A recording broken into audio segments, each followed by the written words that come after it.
just to All make an right. edit on there if I need to do that.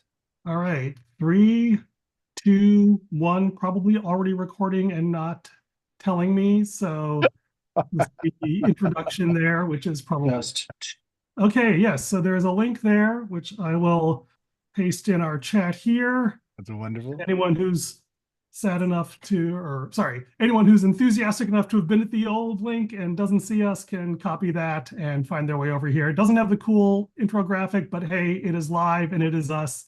And we are here. Welcome, Brandon. Superior. Hello, Ernie. A great pleasure. And let me just make a note on the post. Updated. The old one was no good. And updates, and then life will be okay. All Okay, right. we're good. And live will be okay. So here we are. Oh, so exciting. So let's just get into it. Let's. We are, the three questions for the icebreaker are: where were you born? What did you study? And how did you get here? And those are going to both of us. Do you want me to answer all three Yeah, of that's, these? that's Or? for all three in a row, and then I'll go. Sure. I was born outside of Milwaukee in a white flight suburb outside of Milwaukee. One of those things where you look back at like, what is the geopolitics of the place that I was born? Oh, fairly uncomfortable. Okay.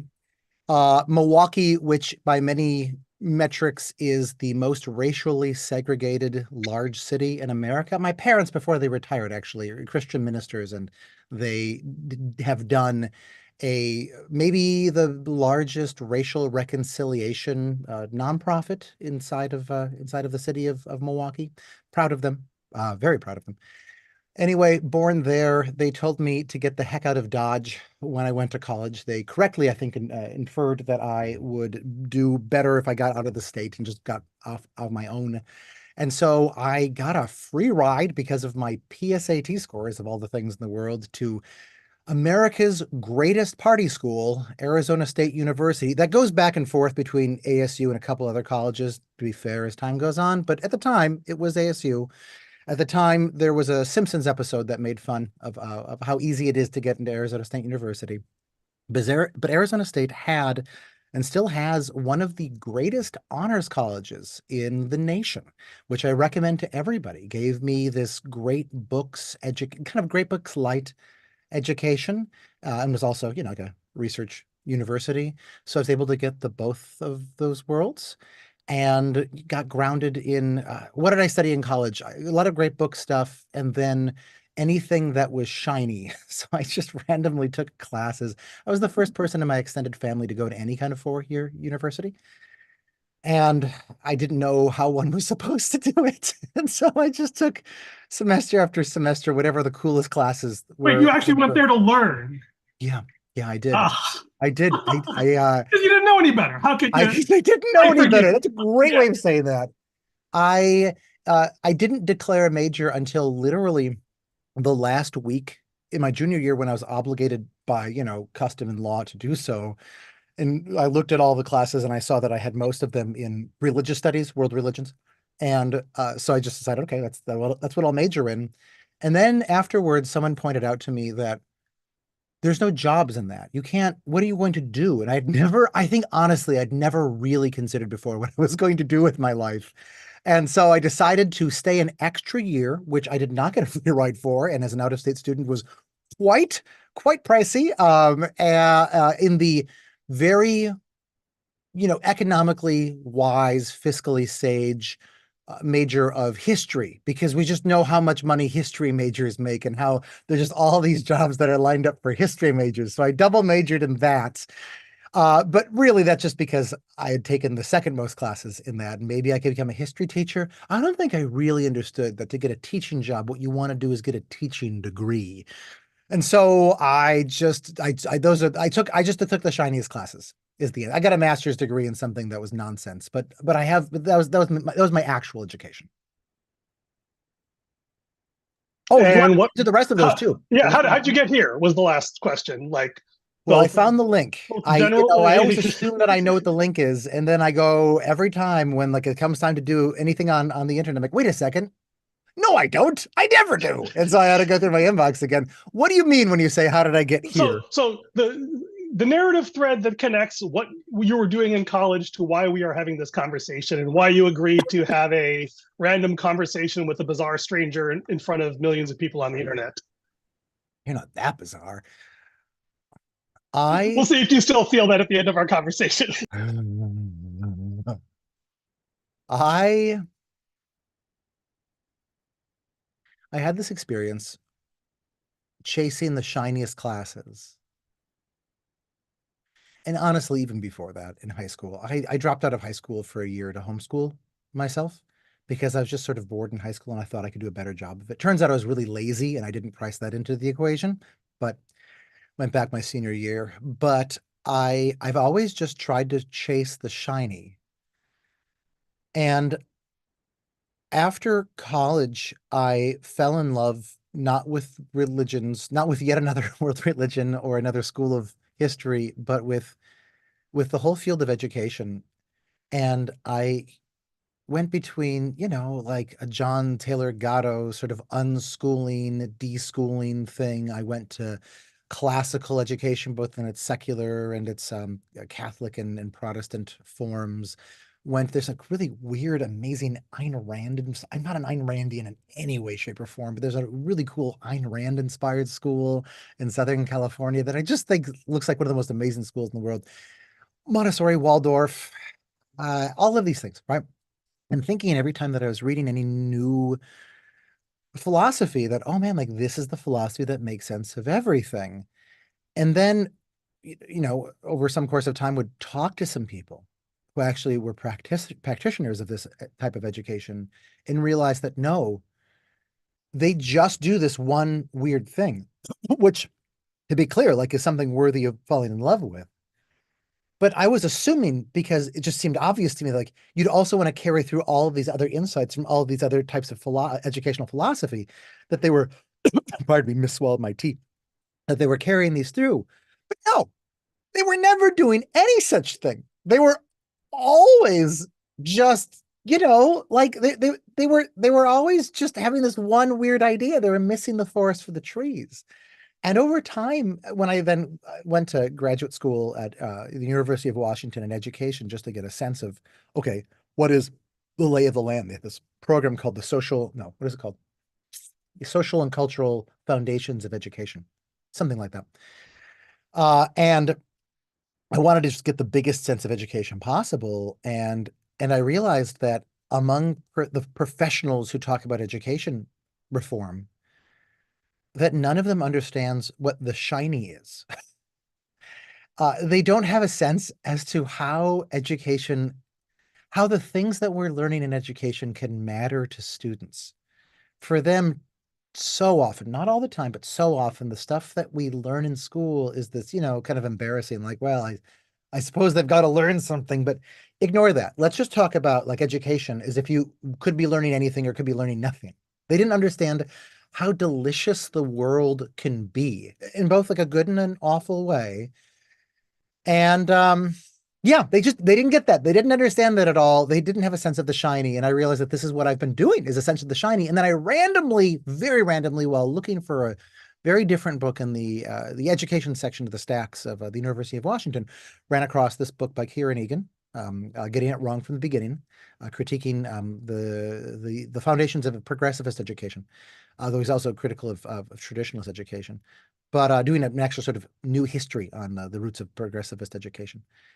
And and I was just absolutely hooked by his writing style, by his big picture perspective. And then I actually read some of his works that laid out his own sort of theory as like this is what education can be, and realized that oh, like he understands not just like the big picture, but he understands the shiny. He calls it imagination, and I've never liked that term, so I don't tend to use that term on the blog on the Substack. Your term for this adventure is the one that I've frankly just started using way more now. It's become a central piece of everything that I talk about. So thank you.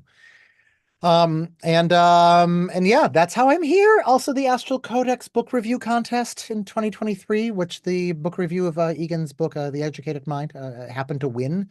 Didn't get the most votes. It didn't get the most votes, but the one that did get the most votes happened to be secretly by the guy who ran the contest, and he had enough grace to not give himself the cash prize and all of the laurel leaves.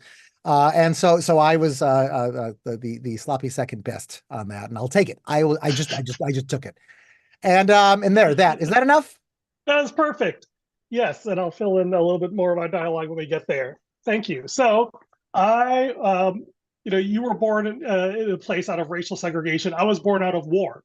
So I was born in Chicago in 1967.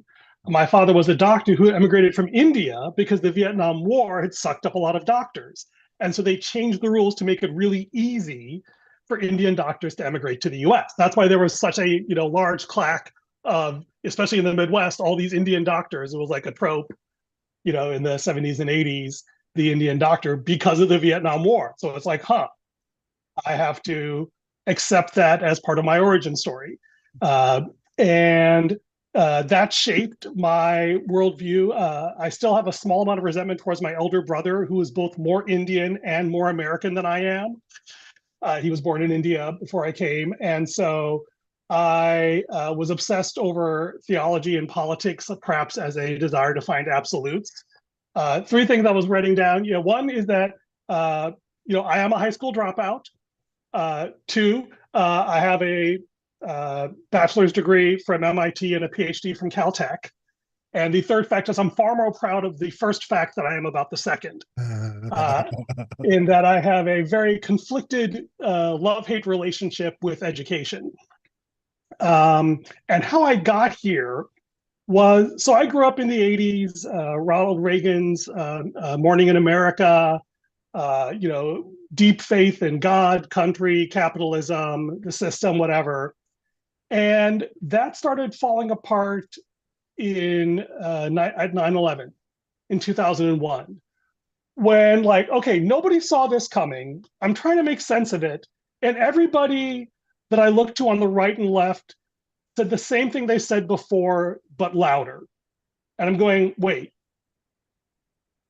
we just had a major surprising anomaly in our picture of reality. No one, to use the modern rationalist terminology, is updating their model based on this. Something is wrong. This led me down a rabbit hole of that eventually led to the radical middle movement that you mentioned in the blog post.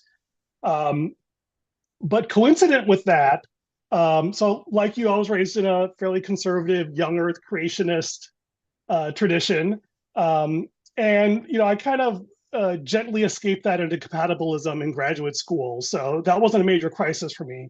My crisis was actually, I was attending arguably some of the best schools in the world, some of the best churches in the world, succeeding on all the outward measures, and I hated my life. Oh. And I kind of more or less deliberately started engaging in various addictive behaviors. And they came to a head in 2003. And it was actually my philosophy that gave me a way out, because this idea of radical middle philosophy, which we may or may not get to later, was a framework for rethinking my assumptions. And that led to a bunch of philosophical insights, also some mystical religious experiences, which in a bizarre sort of way led me to, this was after I was already at Apple, but partly led me into this concept of education reform, which was, obviously Apple was very big in education. I hung out with the education team a lot. I read The Mathematician's Lament, which was very formative in my thinking. And it's like, okay, something's wrong here. And the way I describe it now is I kind of lost faith in the central narrative of Western civilization. And I started questioning that at a profound level. And that led to indirectly me leaving to do a startup on the foundations of computation, which led to following Scott Aronson's blog, who is adjacent to the rationalist community. And he introduced me to Scott Alexander's blog. And he wrote possibly one of my favorite essays of all time, which is I Can Tolerate Anyone Except the Out Group. It's so good. Oh my goodness. The punchline was just killer. And then I'm not quite sure how I ended up on Substack, but then I ran into Slate Star Codex or whatever the latest name is there. And it's like, huh, this is a moderate volume that I feel like I can manage, where I never quite managed to make the cultural shift to Reddit or whatever. And so I was following along, and I saw the book reviews, and I saw the was like, wow, this is really cool. This explains a lot. And to my eternal shame, I did not bet on you to win the contest, even though you were my personal favorite. And then you won. Not It's it. like, huh? Look, it's not the betting market is not about who you like the best. The betting market is an attempt to actually foresee the future. Let us Yeah, I will yes, defend yes. your And choice I on that. failed because I didn't actually think that people would like what I like. And maybe it was also the partly the skew from Scott's own entry. I don't know, but when you're playing with house odds, you never know what's going to happen, right? So that led to joining your Substack and joining the discussion group, and led to all these questions about Egan. And I have this channel which I've used for various dialogues with education reformers, including Michael B. Horn, who I've had the privilege of meeting in person and interacting with in various venues, and generally questions about, is there a better way to organize society? And that's been kind of the framing. And so when our worlds collided and I saw your impossible conversation on flat Earth, it's like, okay, this would be fun. And you might actually enjoy going through this meat grinder with me and taking the red pill. So here we are. Which red pill exactly am I being So expected sorry. to swallow here? Okay. Well, we'll find out, right? But this is Okay. the All right. so right. So full disclosure. Um, what is it? Like, one of the narratives I have of why I'm here is that I have my hobby is luring trusting young rationalists into public forums on unfair terms. Uh, Oh, glory. yes, and some people's New Year's resolution is to become a better person. My New Year's resolution was to become a more horrible person. So just to tell you, my reputation at MIT, the debate among my friends was whether Ernie actually caused crises in their lives or merely precipitated them. So people who hang around me tend to have bizarre things happen to them, either externally or internally. And so I don't know what it is, but it seems like you're up for that. So here we Oh, go. absolutely. I mean, I wrote on my little board last night of things that I was looking forward to in the next day, a duel. And to whatever extent this takes the form of a duel, I'm delighted by that also. I like dueling with friends. It's the thing I love Yes. almost the most. But also, yeah, no, good, good. Let's like enough of us are dancing before. Let's hit each other with sticks. Okay, so here's the riddle I had for you. So the title was Egan Flat Earthers and Aristotle, and the riddle is this: what do they have in common? Egan, flat earthers, and Aristotle. Okay, I have at least one answer for this. Can I just take a crack at this first, Go and then for it. Yeah. we can self-correct?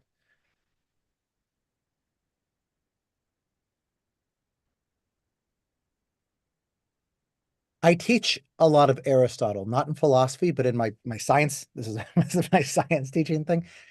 Aristotle, I don't know, there's a lot of Aristotelianism in what we now call philosophy and his ethics or what have you that I find very interesting and fairly compelling. And I look at almost all of his science stuff, and I think it's the stupidest garbage ever. And the way that I've come to understand Aristotle, just like, for example, right, like why does a rock fall? Because the natural place of a rock is to be Earth. And so Earth is going to find Earth. They fall. With that idea, you can make exactly zero predictions as to like how far a rock will go if you throw it at a certain force, right? Like it gets you nowhere to there. It just tells you that it tends to go down. Um, is a crap theory of gravity. It's not in any way quantitative. But I've come to see that so much of what Aristotle did in terms of science, and he did some good things too. But the ways that they were good and the ways that they were bad is that they were attempts to just take what humans' almost naive understandings were of the world and to sort of like iron them into a system together. His way of looking at science ends up being this very human way of making sense of the abstract, difficult things of the world. I think you can actually try to rescue some of his metaphysics in some other ways, blah, blah, blah, blah, blah. Let's not talk about that. Although you're a physicist, you're trained as a physicist. Let's still not, but maybe afterwards, maybe in the future, I'd like to pick your brain about some of the things. Um, but okay, so I think that Aristotle ends up being this very sort of human-centric way of trying to make sense of abstract reality. Um, I think that flat earthism is that like raised to 11. I even now when we talk about the world around us, we implicitly are using these flat earth terms, right? We said the sun rises and the sun sets. I'm taking this thingamajigger and I'm rising it. I'm raising it from the table. It is rising off of my hand right now, right? We know what that means. It's not true when it comes to the actual Earth. The sun is not rising. The sun is just spinning along its way around the Milky Way. But we say that it is from our perspective. Lots of different examples that, frankly, I can't even think of right now. But lots of different examples of how we use our terminology to assume a flat earthism. Well, the flat earthers like just really commit to this. Yes, humans sort of naive perceptions of the world at the center. Aristotle was not as bad as this, right? Aristotle was not a flat earther. Aristotle's a round earther because he followed in Anaximander, blah, blah, blah, blah, blah. Okay, sorry. I want to not accidentally dish any crap on Aristotle that he doesn't, strictly speaking, deserve. Egan. Egan is somebody who looks at the warring tribes of educational traditionalism and educational progressivism, with both of which I have been in love with before, and says, you people are missing the big picture. You people are not understanding that we are humans. We need to make sense of education and what education is in human terms. It's not just about, as the educational traditionalists would kind of have you think, right? I'm sort of straw manning both of these right now. But like we need to like pack the information in, right? Is the sort of the educational traditionalist thing. No, it's not just about packing the information in. And it's not just in terms of the educational progressivist about looking at the learner qua learner as an individual. What we need to understand is that what a human being is, what a human person is not just an individual, though we are that too, but we are these creatures that are part of this very long intergenerational span where we are passing along the memes from the generations before us. We are passing along the memes in terms of in the forms of these certain sort of special forms that humans may have actually co-evolved along with, like story and music and rhyme and rhythm and metaphor. We can look back even at our ape ancestors, even at lizards and fish, and see, oh, like they kind of are using metaphors. They're sort of using visual images, these like vibrant, sort of catchy images. They're using emotions, right? You can kind of find some sort of preliminary of what emotions are in bacteriums. And so like you need to understand who we are, not just like what an individual likes, right? Progressivists will sometimes make the mistake of saying like, well, like what is the kid interested in? Oh my gosh, that's just so shallow, right? Not that it's a bad thing. It oftentimes is a really good thing. And as a homeschooling dad, right? Like my wife and I do this a lot with our kids, a lot with our kids. But if you want to really understand what's going on in education, you need to pull back, not look at education through a microscope, which so many people do, but pull back at the 50,000-foot version of a view from what's going on in education and see this whole cultural history, this whole evolutionary history. Um, uh, and that is Egan's claim to fame. That he says, like, we need to rehumanize education, understand what education is from a human-centric perspective. So it is this enthroning of the human, the centering of the human, in a way that is looks weird, looks frankly very weird from the perspective of a lot of, I don't know, sort of simplistic science. Dare I say the word scientism? A Yeah, lot you, of you can definitely say it. scientific. If you didn't, I would. So you have to say the word scientism. Okay, I'm open to the idea of scientism. Some of my favorite authors, and I'm thinking here specifically of Rebecca Neuberger Goldstein in their book 36 Arguments for the Existence of God, a novel, just such a great book. She mocks the idea of scientism, and I think that the word can be used as a boogeyman. But assuming that something like it exists, then I would say that yeah, like I think one of the problems that Egan had in not being able to communicate his ideas was that he was up against he was part of an educational, right, sort of mainstream that said we only want to look at test scores. We only want to look at these simplified models of what a learner is. And he said, no, you got to look at the big picture, and people are not used to doing that. I'll shut up. That was a lot. No, that's not bad. Not bad. Put that in my tombstone. So let me try and digest it to make sure I heard you, right? Thanks. So you're saying is that the thing that characterized Aristotle was the way you framed it was that Aristotle, Egan, and flat earthers all start from a human perspective. You said that Aristotle did it, reasonably. The flat earthers took that to 11. Is that the same continuum you put Egan on? Is that he starts with a less naive human intuition and formalizes it? Or is there something else you were claiming that Egan had in common with them? No, I think it's just the idea that that's the human at the center. And that's why Aristotelianism is wrong, and it's why flat earthism is really profoundly wrong. With Eganism, it's right because we're dealing with human beings. It's a Okay. different domain. So sorry, when you say that Aristotle put human beings at the center, I'm a Yeah. little confused how that leads to him being wrong. Well, because it turns out that reality was not shaped for us. This is the insight of what rational Was you know not shaped for us. yeah. You know how Eliezer You mean for our? You mean sorry? Yeah. Sorry. Go. Please explain. Yudkowsky cites this line that is it from Plato? I can't remember, but it's carving. We need to carve reality at the joints. We need to make our concepts match reality, and oftentimes that requires this wrenching sort of disembodying, this disenthroning of the individual, of the human. We used to have the human at the center. We need to rip that away. We need to remake our concepts so that they actually match like the data that we are able to observe. Egan calls it the philosophic. Crap, what was the question that I was trying to answer? Right, because this is good. So let me give you my version of this. Sure. When I went from physics into management consulting, I realized the Like big we all do. We've all been there, Ernie. Jeez. people getting a degree in one thing, realizing there's no money in it, and finding something that's more lucrative and actually could support you. Yeah, I think we have all been there. Okay. All right. Touche. Okay. And just as a side note, what I realized, well, actually, the first thing I realized was that in physics, you beat your head against reality until your mind, against the data until your mind changes. Yeah. In business, you beat the data against reality until the data changes, or the data changes to fit your mind, right? PowerPoints and presentations and graphs and narratives, rather than changing your mind to fit the data. Interesting.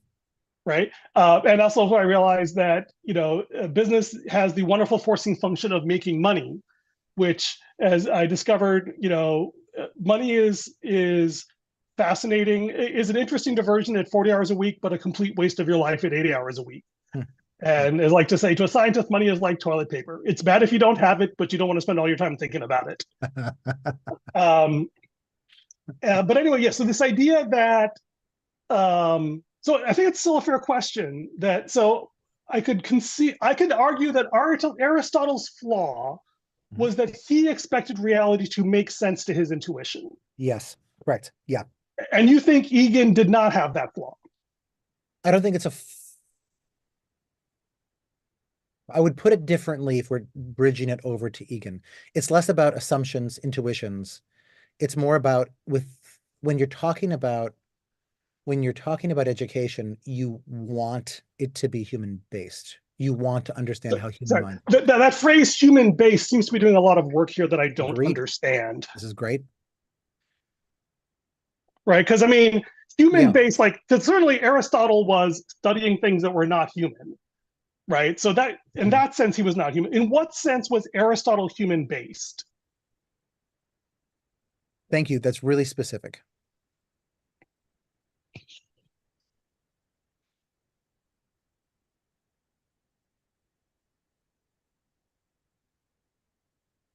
I'm trying to pick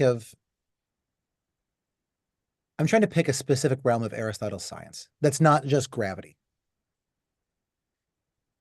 Natural history, animal species. And here's where I know less about I know less about Aristotle and biology. My understanding is that Aristotle is better at biology than he was at He's his. better at natural history in Yeah, general, yeah, right? yeah, And he treated biology as a natural history thing of yeah, your cataloging facts, and he was really good at that. yeah, yeah. I guess I'm going to go back to. Oh, here we go. What is the ultimate constituents of reality? For Aristotle, it's Metaphysics, or yeah, yeah, it's essence, right? Like there's this essence. substance, Like yeah, there's yeah, like why does a frog do this thing? Because it's made out of frog stuff. yes. The writer, oh, what's his name? Michael Strevens, in his book, which is not behind me right now, sadly. The writer Michael Strevens, in his book, The Knowledge Machine: How Science Became Modern, talks about how for Aristotle, we now know, like, in order to understand what life is, we need to actually look through a what's the word? We need to um, look through a microscope and look really closely at all the little wheels and whirligigs, right? The gears that are turning inside of a cell. It makes sense of life from that perspective.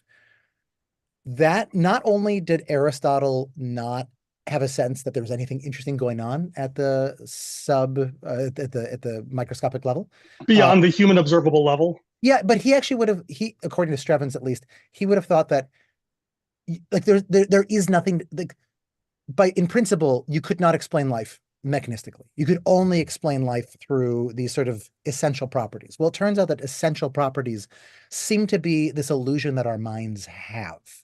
They seem to be a mental shortcut to when we look at something, we give attributes to it, right? We imagine that heat is like this property of the universe. It is like its own property of the universe. Um, Sorry, you mean like a substance? yeah, Because yeah. like heat is a property of the universe in my cosmology. I mean, Literally, the it's heat death of the universe is like the whole end game of the universe. So heat is sure, but clearly a property. it's an epi, but like what we perceive as heat is actually this epiphenomenon, right? Like people Okay, okay, quarrel about, it's not an intrinsic property. yeah, sure, It's yeah, an it's not one of the oh, this is basics. good. Yeah, So ah I teach my kids, right? Like people get in these fights over like what's better, Fahrenheit or Celsius, and the answer they think, the clever ones think, is Kelvin, but the real answer is miles an hour. Or feet per second or meters per second or whatever kind of stupid units you want to throw on it. They're all stupid. Right? Like because it turns out that scientifically we understand that heat is actually speed at a certain level at a certain, whatever. sorry, and you said that was a fascinating leap you just made because I would have said, well, it depends on if the use is for me to figure out what I am doing, then Fahrenheit is way better than Celsius because 70s and 60s mean something, whereas 20s and 30s doesn't. Absolutely. But Yes. you went Yes. through directly to the, well, in the reductionist scientific absolutist perspective, you can go down to Kelvin, you could go to one level lower, which is, what are the fundamental units that actually correspond to temperature? Uh, so that was fascinating. Does it Which make is sense that, how that applies to what we were talking about? Because I'm afraid that yes, maybe I'm losing the thread of this. Okay. Okay. yes, because I think this is precisely the point that I find fascinating is that you see Aristotle and flat earthers um, absolutizing an epiphenomenon, Yes. That's good. and you don't see Egan doing that. And I'm guessing from this that you do.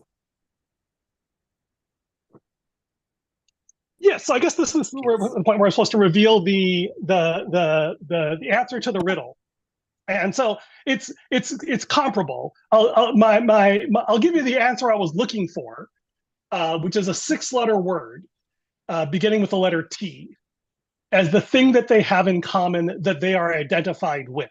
Teleology. Dang Six-letter it. word. I don't know how many. You think I could just count letters Okay, of I'll make it words in my really head? easy for you, and it'll still be a little tricky. A Give six-letter me word beginning with the letter T and H and E. theism.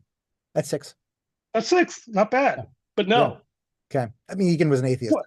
but a Catholic atheist, as he always said. Yes. Um, There's not that many six-letter words beginning with two thesis. yes. What do you mean by that? They're both identified with a thesis. Okay. Flat An idea. earthers start with a thesis that the earth is flat. Okay. You know, Aristotle invented the word thesis, I think, in his syllogisms and his logic. And the way he is remembered through, lecture notes collected into a book. We don't know if this is the way he intended it, but the way he's remembered is he stated a bunch of facts, which, he argued were true, and that was it. And that is how I'll say my personal journey, how I've been engaging with Egan.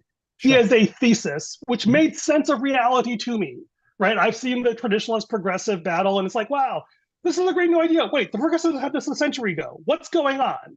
And it's like, Egan has an explanation for this. This is awesome. We should learn more about Egan. Maybe this is the answer, right? But then the thing that was troubling is me, I realized like, oh, Egan gave me a thesis. Mhm. He did not give me a theory.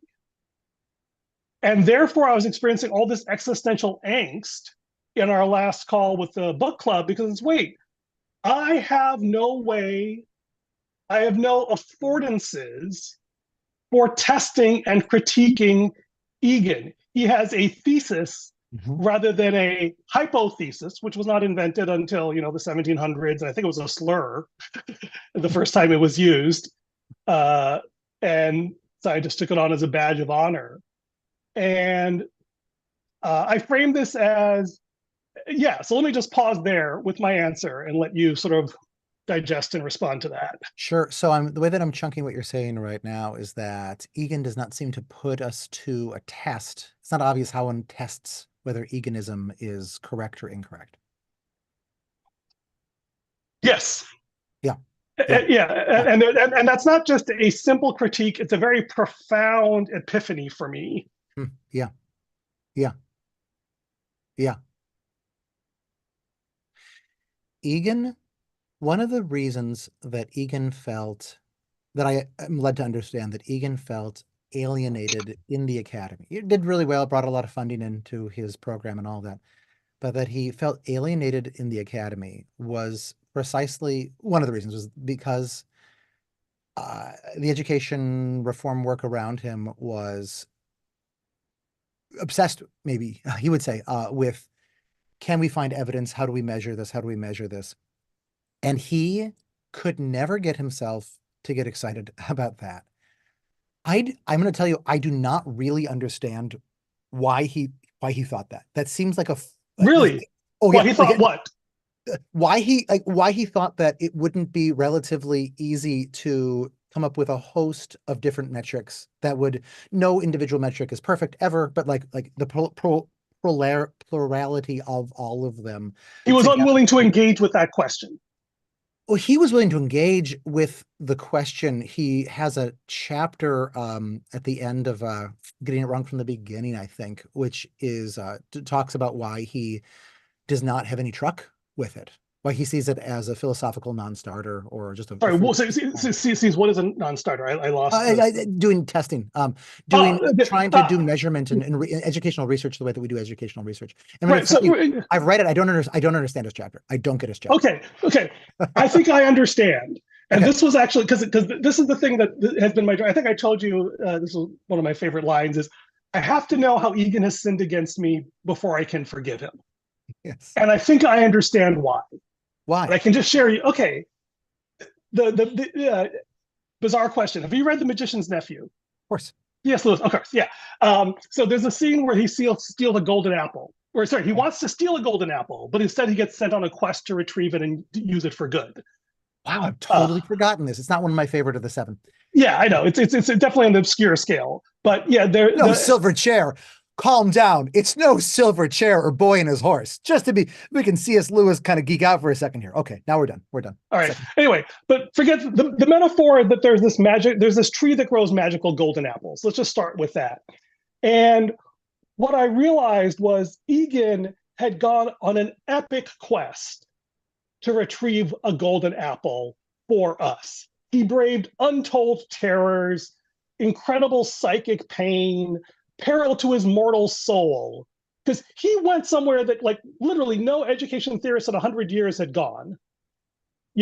Diving into this murky waters, the abyss where dragons lay. And I've been reading this stuff with the benefit, the world's best technology, the world's smartest things. And I didn't see this. Like, I didn't even think to ask the question. He thought to ask the question, and he braved this heroic thing, and he brought back this golden apple. And it's like, oh, I have like done more than is humanly possible to bring you this golden apple. Cherish it, treasure it. And it's like, wow, yes. As opposed to say two other things he could have said to us, which would have seemed to devalue or to be cruel or even mocking. One is, now I want all of you to go on that exact same quest because I'm not going to tell you what it is because it's so horrific and you need to go through it. He didn't say that. And he didn't say, okay, just go ahead and eat the apple, chew it up, digest it, and poop out the seeds. Because he had gone through such hell to bring us that apple. And maybe he couldn't even be sure that the people who ate it would actually digest it and learn from it.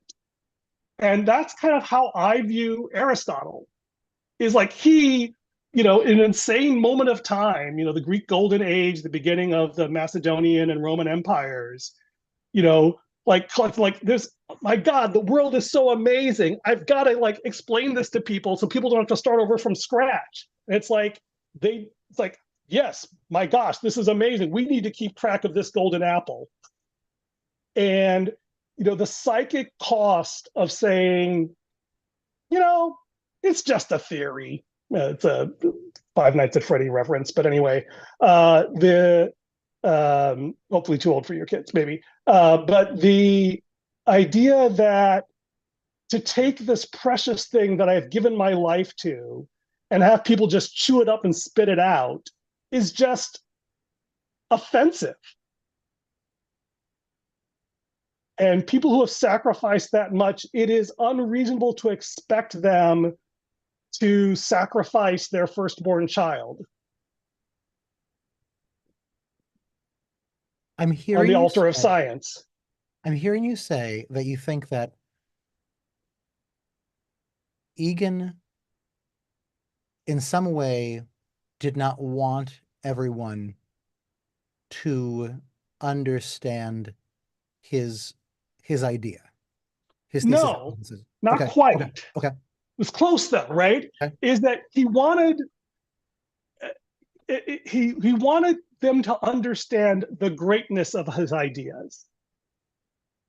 He did not want them to understand. He did not like. Let me just give another thing that struck me from your flat Earth discussion.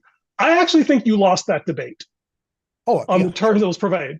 Right? sure. Is Yeah, that yeah. because and the reason is the in a debate between the flat Earth model and the standard model, it's like, yes, it is actually true. There are more loopholes and unanswered questions in the standard model than in the flat Earth model, because Really? the surface area of the standard model is enormous. We don't understand cold dark matter. We don't understand, Okay, dark energy. We don't okay. understand the limits of quantum gravity. There's all sorts of things we don't understand about the standard model. There are far more things we do not understand about the standard model of the universe. Whereas there are several very obvious things that he doesn't understand and freely admits to. Like the fact that he volunteered Antarctica was a brilliant thing. It's Yeah, like, yeah. for the things he cares about, there's fewer anomalies that matter to him because the other stuff is just totally irrelevant to his model. And the thing that was the most poignant moment for me was he made a prediction that if he stepped outside and placed a tin can, he would see the shadow pointing in a different direction. He was absolutely convinced of this. Mhm. And he had zero interest in performing that experiment. Yeah. This is my other riddle I was going to give you, I which is let me what. just say that Oh, pause. Amy, my science advisor, has since taken some pictures. She's done this experiment and she's going to write it up and we're going to make a blog post Yeah. about it. Yeah, sorry, keep Uh, going, keep going. I love but that part yeah, of it. but the and bizarrely on Substack, I ended up hanging out with a bunch of conservative, a conservative blogger where people use reactionary as a positive term rather Hmm. than a negative term, which was quite delightful to Yeah, encounter. yeah. Maybe a good and possible conversation for you down the road. But I realized, what is the thing that reactionaries remember that rationalists forget? Chesterton's fence. No, rationalists are really good at Chesterton's Yeah, fence. I got to give them that one. yeah. I don't know what. That science is literally insane. Yeah, doesn't fit inside of human brains. No, it's not even that. Do you actually know what the technical definition of insanity is? Doing the same thing over and over. No, no, that is the practical one. But Yeah, yeah. I, for bizarre reasons, which we may or may not get into, I've had to familiarize myself with this definition. And the definition is that they do not, it is someone who does not accurately perceive reality. Sure, sure. And then, so the follow up question is okay, how do you define accurately perceive reality? In line with conventional social and cultural norms. Mhm. And so, by definition, you familiar with Kuhn, Structure of Scientific Revolution? Yeah. That's got to be one of your great books, right? So, normal science, which is the sort of thing that Aristotle was in favor of and was practiced, cataloging things, coming up with stuff within the existing paradigm, fits perfectly well starting from a thesis. The part that does not fit well is what Kuhn would call revolutionary science, where you are compelled by the data to overthrow the dominant paradigm. Mhm. And in science, that typically happens when the older generation dies off Mhm. because human beings don't do that. But shockingly, the big innovation of science was convincing people to write down their data and their theories in a way that A would outlive them and would even allow other people to prove them wrong. And that is literally insane. I mean, this is why Galileo was, I think, actually in some ways rightly persecuted by the Catholic Church. If you start pulling on this thread, we're going to end up undermining the authority that binds society together. We're just going to get a huge, epic, violent bloodbath, which is exactly what the 30-Year War turned into. And like reactionaries, to their credit, own this fact. If you keep progressing, you're going to undermine the very thing that is holding us together. And God help us because it will unleash hell on earth. And it has periodically throughout history. And it's like, this is a horribly, and this is the thing that is why science, let me just pause there. I have a couple other questions for you, but let me just pause there and see if we're still tracking. I think I'm enjoying this part, but I think I've lost the track of Egan. So Egan is so for Egan to say, "Hey, this is just a theory. Let me give you a bunch of tools to test it and prove it wrong," felt insane to him. He had just gone through this enormous lengths to give us this incredible gift, right? Frankly, I feel slightly insane doing this to you. Like I was talking about with our friend Anne, it's like we had a wonderful community. And I realized one of the things that I loved most about the community, it was not about you. It was about Egan. Egan provided the pretext and the context for us to have a safe conversation where our egos were not on the line. Yeah, yeah. And I, being the horrible person that I am trying to tear that down. Because of how now? How are you? Because I'm asking you to actually do the thing that Egan was rightly, what I believe, rightly terrified of doing. Which is to critique it or is to To change it from a thesis uh-huh. to a theory and to say, okay, because I feel like everything you've been doing has been using the axiom that Egan is right about this. These are all the things that are worth doing, Mhm. right? Mhm. And this is, to me, the limitation of rationalism. Rationalism is a great process. It has two fundamental flaws in my estimation. One, it doesn't tell you where to start, which questions are worth asking. And two, it doesn't tell you where to stop. We call this the halting problem. There's a version of this in mathematics and computer science, but there's even a version of this in physics. When do you stop checking your results? When do you decide this is good enough that you should just accept it? And rationalism by itself does not answer those questions. You have to have a cultural context in which you are embedded that says, these questions are worth asking, these questions you can safely ignore. This is when it's okay to say you're done and ask people to trust you. And this is the way you signal that in your culture. And it is precisely these agonizing cultural questions that keep sane people from asking the questions that you and I are asking and that even Egan asked about traditional and progressive education. It's because once you open Pandora's box, the only way out is dig all the way through the bottom, past all the monsters, to find the little spark of hope at the bottom. what is the, I feel like I'm still grasping for what you want to do. I'm basically down for any of it. Okay. I'm happy to give like my fullest critique of Eganism as a philosophy, as I'm happy to of how Egan sort of carried, from my understanding, which is not voluminous, of how Egan operated, in what ways he made, what mistakes he made in trying to get his ideas into more classrooms. Happy to go as negative as we want to go in this Right, but because it's not actually not about being negative. It's okay, actually right. something harder. So Okay. let me ask a couple of frankly personal questions. Oh, great fun. Um, um, what breaks your heart? A lot of things. My heart is fairly easily broken. One tries to be stoic.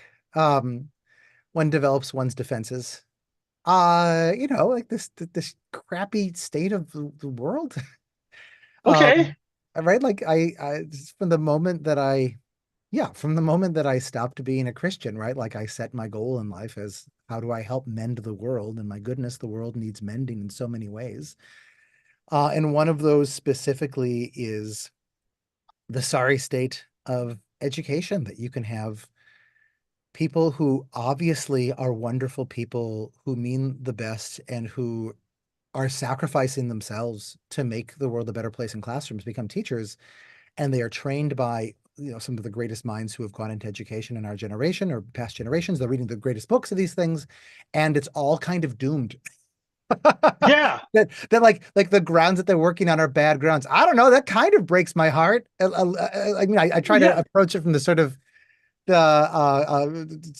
ironic distancing from it. The fact that the person who I think was, the guy who figured it out the closest that anyone ever has, died, coming up on 2 years ago now, and almost nobody has ever heard of him. That's flipping tragic. I don't know, lots of other things though. I don't want to just be spoken focused No, on that. that's good, but that's good because that's very close to mine, actually. The thing that breaks my heart is when I find smart, well intentioned, well meaning people working really, really hard with their whole heart on really important problems and unintentionally making it worse. Yes, yes, yes, full stop. Yes. Which in education is only sometimes true. I think mostly in education, we're just not making it better most of the time. But pick any activist class sort of situation, right? Like it's just so common to find people who, when you step outside of the boxes, like are just so clearly making it worse in all sorts of ways that almost anybody can see when they're not stuck inside of that system. Yes. Right. But like, I was starting to feel that about your lost chores of learning, right? I sent you a couple of snippy emails. Or were they Uh, snippy? I think I missed the tone on those. You well, should use emojis. I was trying to be generous. I wasn't trying to be snippy, but I end up being snippy when I'm not expecting it. So maybe my blind spots and yours overlap nicely enough so I don't offend you. That would be great. But like, we had this discussion about like, oh, let's have teachers talk to the kids about their fears and anxieties. Great. This is going to turn into psychology theater that's just going to make them bury their fears later, Oh yeah. deeper, right? Is like, I can see how all these things go horribly wrong. Yeah. Uh, Yeah. and the let me ask the second question first, and then Sure, sure, sure. we'll see where we go from there. And I stole this from a pastor, Andy Stanley, in Atlanta. Uh, uh, I don't know much about his theology, but his preaching is amazing, and he has some fantastic questions. And the what is the thing that breaks your heart is one of his questions, Hmm. and I found that a very powerful conversation starter. But the second one is, what is the impossible thing in your industry that, if it were possible, would change everything? Hitting the mattering button in students' minds, right? What man? Okay, so okay, let's tackle that question head Sure. on. Sure. Why does education matter? Um, I the words that you used for that, I think are askew to what I mean. Okay, which is I the question you want to ask? You want to Sure, answer that? It's right it's there. I can answer. I like to go in many different directions all at the same time. It makes my answers irritating to listen to, I think. But uh I remember when when I first started dipping my toes into education formally as a tutor at a Huntington Learning Center after I graduated. Because what do you do with a degree in world religions and a degree in history? You teach SAT prep is the answer for a couple of years. But I was really scared. Like, oh, like what if a kid ultimately, what if a kid asks me like, why does this matter? Right? It's like, I don't know what I would tell them. It'd be very scary. And I'd try to, improv an answer, and I'm sure it'll come off as unconvincing. Um, uh, but the truth is that everything that we teach kids, almost without exception, is something that somebody in the past has experienced as being a vital question, as being a vital discovery or a vital invention. And so I don't to the question like, why does education matter? That sounds a lot to me like, why does schooling matter? Why should it matter what I'm doing in school? So maybe now that I've said that, maybe I can give an answer to that. It's that you have, as a human being, right, blessed with a human brain, this this amazing potential. And I mean this not in like some sort of pie in the sky romantic way, but I mean this, I think, in a hard bitten, rationalist friendly way. You have like you didn't newts, newts are screwed, right? Like you can't do that much as a newt. It's just like Oh, NEWT. oh yeah. Yeah, yeah. Okay, yeah. What's I the was other? thinking Donald Knuth, the computer Oh scientist. no, It took me a while. that's a Okay. guy. Donald Knuth is a pretty good example of somebody who is using his human potential well, just by giving out the millions of dollars through his what $1.28 now or whatever checks that he sends in the mail. Sorry, nerd. We don't need to go down there. You have this amazing opportunity. John Taylor Gatto, who I now disagree with in many profound ways, that he was the way that I got into getting excited about educational potential, said something like. Um, I think in his quote actually begins with the phrase, something like genius is replete in the human condition. Um, Including with people who we dub as having very low IQ or what have you. That having a human mind means that you have the potential to do so much, to interact with the people around you, to bring love and compassion and justice into the world and tranquility, and to, to what did Fanny Crosby say, right? So to provoke the people who need to be provoked, to bring comfort to the people who need to be brought comfort, to explore brave new worlds, to seek out new life and civilizations, right? Like this is what it means to have a human mind. Um, and education is just by definition like the way of beginning to do that. It is a grand intellectual adventure to embark upon. So why does it matter? Because it is the question of what you do with your human mind. It is the technology of helping other people achieve that. And actually the phrase helping other people achieve that, I think, is Right. So, important as opposed to so why are doing you it to not a other people. progressivist then? I mean, I don't know, to the extent that progressivism is really good at doing that, I think I am a progressivist. I think Egan was a progressivist to whatever extent. But progressivists have the mistake of usually cutting off an individual from their sort of one of the ways in which educational progressivism actually does in many ways correspond to political progressivism is that it tends to see the context of humans as mostly a source of potential oppression, right? The danger in like learning too much about the past is that you're going to repeat a lot of the past. I used to teach at this hyper progressivist school, hippie school outside of Seattle. Love the place. Mhm. That never taught history Yeah. before a couple years before I got there. But like the kids had gotten up to, I don't know, eighth grade, ninth grade without maybe ever learning anything about history unless they were interested in it. Because why would you even care about that, right? Like we live in the future. We already we did Right. So, yeah, you don't want to like put restrictions on people. right. Educational progressivism Do says you, you need to cut off the right. past from you. Do you disagree with our assessment that learning history is dangerous? Of course, learning history is dangerous. Yes, of course it is. Yes, for Okay. all sorts of good reasons and bad reasons. Yeah, yes, yes, Okay. So you agree with them that learning history is dangerous. yes. Um, It's powerful. Anything powerful is dangerous. Yes. right. And where do you disagree with them? Sorry, with them as the progressivists. So their syllogism is so their behavior is we believe learning is dangerous. I agree, or history is dangerous. agree. Therefore, we should not teach history. And you just seem to disagree with that. Oh yeah, yeah. Why? Because What is the difference in your worldview and theirs?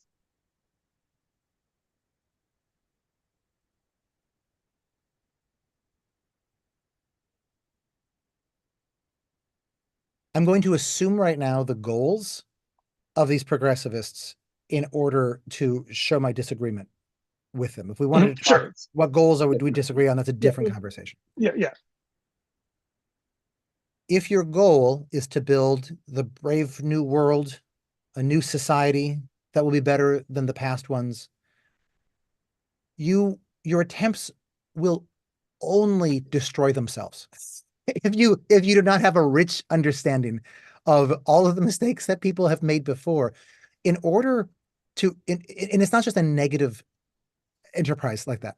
In order to build a thriving life individually, in order to help one's own children thrive, in order to Mm-hmm. be a good friend, in order to be a good boss or a good employee, in order to help be a good citizen, in order to help build a thriving new society where we tackle the problems that we haven't even smelled coming yet. We need to be positively prepared, influenced, complexified by looking at all of the many things that have happened in the past, to be inspired by the heroism of the people who have helped build the solutions that we now take for granted, to be to get a taste for all of the problems that can occur when you try to make the world a better place.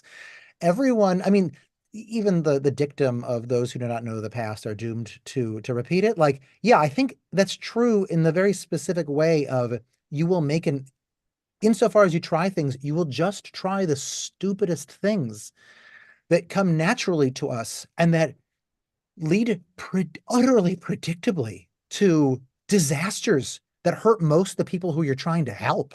So yeah, I think Right, that is why. Among the right. reasons So, we so should learn you history, it's believe that. it is possible to look at history and internalize enough of the lessons to avoid foolish mistakes and yet not become so blinded by the cultural context that you miss opportunities for improvement.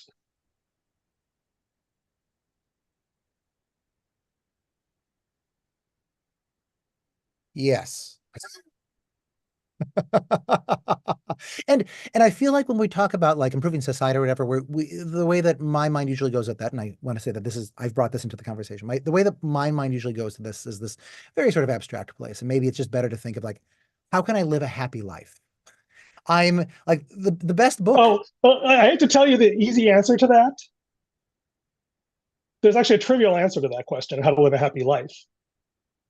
I'm interested in hearing. Oh, it's being like our traditional ancestors, where you assume you have no agency, you just follow tradition. That way, anything that goes wrong, you didn't expect it, you didn't worry about it. It's not your fault. It just happens. That is the secret of happiness.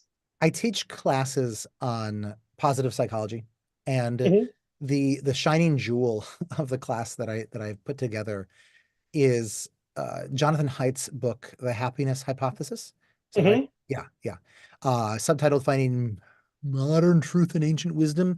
But the beautiful thing that he does there is he goes through all these different philosophical traditions, mm-hmm. Yeah. Stoicism and Buddhism and Christianity and Nietzscheanism and whatever, Mm-hmm, and plucks out what are the claims to the happy life that each of these traditions make, and like, are they right? Are they wrong? And like, it turns out that we have maybe some data on this, and I don't know how well some of the specific claims has survived the replication crisis. But you want to be the reason that I feel so confident that yeah, like studying the other ideas that people have and the experiments that they've run in their lives, and getting familiar with the hopes that they had and the disasters that befell them. This is the best way of preparing for a life of one's own. Because what else are you going to be inspired by? It's not like we actually come up with ideas from nowhere. Well, It's not yeah, like but there are like we actually have revelations from the gods. Like we actually just like looking at the world around us, where we're taking things that we saw on Tumblr, right? And like we're forgetting that we heard them. We think that there are I our own mean, ideas. So like, what? So yeah, I which is mean, I'll just summarize all of this. yeah, Like what we try to do naively, if we're not connected to like to humanity. I've been using the word history, but another phrase for this is humanity, which yeah, there's Yes. a lot of work here. The time is not even as important as like the multi-cultures and the multi-intellectual traditions. You want breadth in this. Is that instead we naively pull from an incredibly small range of ideas that has been cultivated for us and I that our mean, yes and contemporaries are no. also. There are people who are doing heroic work trying to do it. The people doing that work have not obviously achieved greater success in being broad-minded or in coming up with productive directions forward. What people are you thinking of for like this? like for example, there is a cottage industry in academia of looking at non-Western traditions, Afrocentric Yeah, literature, yeah, traditional cultures, yeah, whatever. yeah, yeah. So it's not like there aren't anybody who looks into those things, Yeah, right? sorry. Yeah, we're saying the same thing. I'm thinking of like the algorithm. All right, the algorithm makes your choices for you. It tells you here are the ideas that you are Sure, going but to be but exposed to and shape going you. off road, the algorithm like yes, the um, I have no trouble pillaging ancient wisdom and other cultures for ideas. Unfortunately, very few of them face the problems we have faced now of a technologically accelerating, polycultural, uh, post-industrial melting pot. And there are certainly glimmers of inspiration one can take, but there aren't any great role models, with maybe one or two notable exceptions we can get into, for how do you cope with that. If you know any, or you know where I could look to find one, I'd be very curious. I mean, I'm not literally a stoic, right? But like I Yeah, admire stoicism. I try to draw a but lot but like stoicism is like one of these great things. How to be happy. One of the greatest emperors and possibly worst fathers in human history, Marcus Aurelius. You know, uh, the it's like yes, I can see how that helped him achieve inner peace. It is not clear it did, and it kept him from doing lots of stupid things that less thoughtful emperors might have done. It did not set the Roman Empire up for success. Like, if I want to figure out how to solve our current crisis, I'm not gonna. I can see. Okay, when I'm in a reflective frame of mind, borrowing Stoic practices is totally awesome. Then what? Right. This is my fundamental critique, where I think Egan of. um, has misled us. Ooh, go say more. It is that he places the highest level as the ironic. And everything I've seen of his lectures in the last years of his life were at the ironic level. Hmm. He's sort of detached, looking back on, see how silly these people are. Let me tell you how things really are. And I think I told this before. It's not really a secret, given that I live in Silicon Valley. It's like, okay, I know you think this, and and what you do speaks louder than what you say, anyway. And it's like, yeah, you actually believe that, and that to me is the tragedy of Egan. Is lived his he lived his ideals to the point of refuting them. In what specifically is In that refuted? if he was such a great educator, how Uh-huh. come he couldn't teach anybody else to Yeah, actually accomplish the things he wanted? I mean, it seems yeah, like an obvious question. yeah, yeah. So and, you I asked think this in this the is, book group recently, yeah, so I've been thinking a lot about this. So yeah, yeah. let's chew over this. Yeah. I mean, here's the simple answer is that this is the thing that the traditionalists understand that the progressive don't. It's what you do that is actually the most powerful lesson. It is the fact that we as a culture are willing to invest insane amounts of energy and time to impose a way of thinking Hmm. and enculturation on a society that shows that we take it seriously, that we actually believe having a uniform culture where we play mimetic games subconsciously to focus people on certain outcomes of timeliness, compliance, cleverness as the things that we value. Hmm. And that necessitates excluding narratives, making people feel like those are not accidental features of the situation. Those are actually part of the original design, going back to Comenius, actually going back to the academy, where the Romans would extract happy Roman children and send them off to boot camp, academic boot camp in Greek, to be alienated from their society, so to be fit to think as the cultural elite to govern the Roman Empire. Like alienation is fundamental. Alienation from your host culture is the purpose of education, A certain right? purpose. Yeah, when the I mean, academic purpose in some the way. Yeah. dominant purpose of education from Roman times on, as we understand Western education, was precisely to do a version of the insane science thing. But it's a little bit more subtle than that. It's not.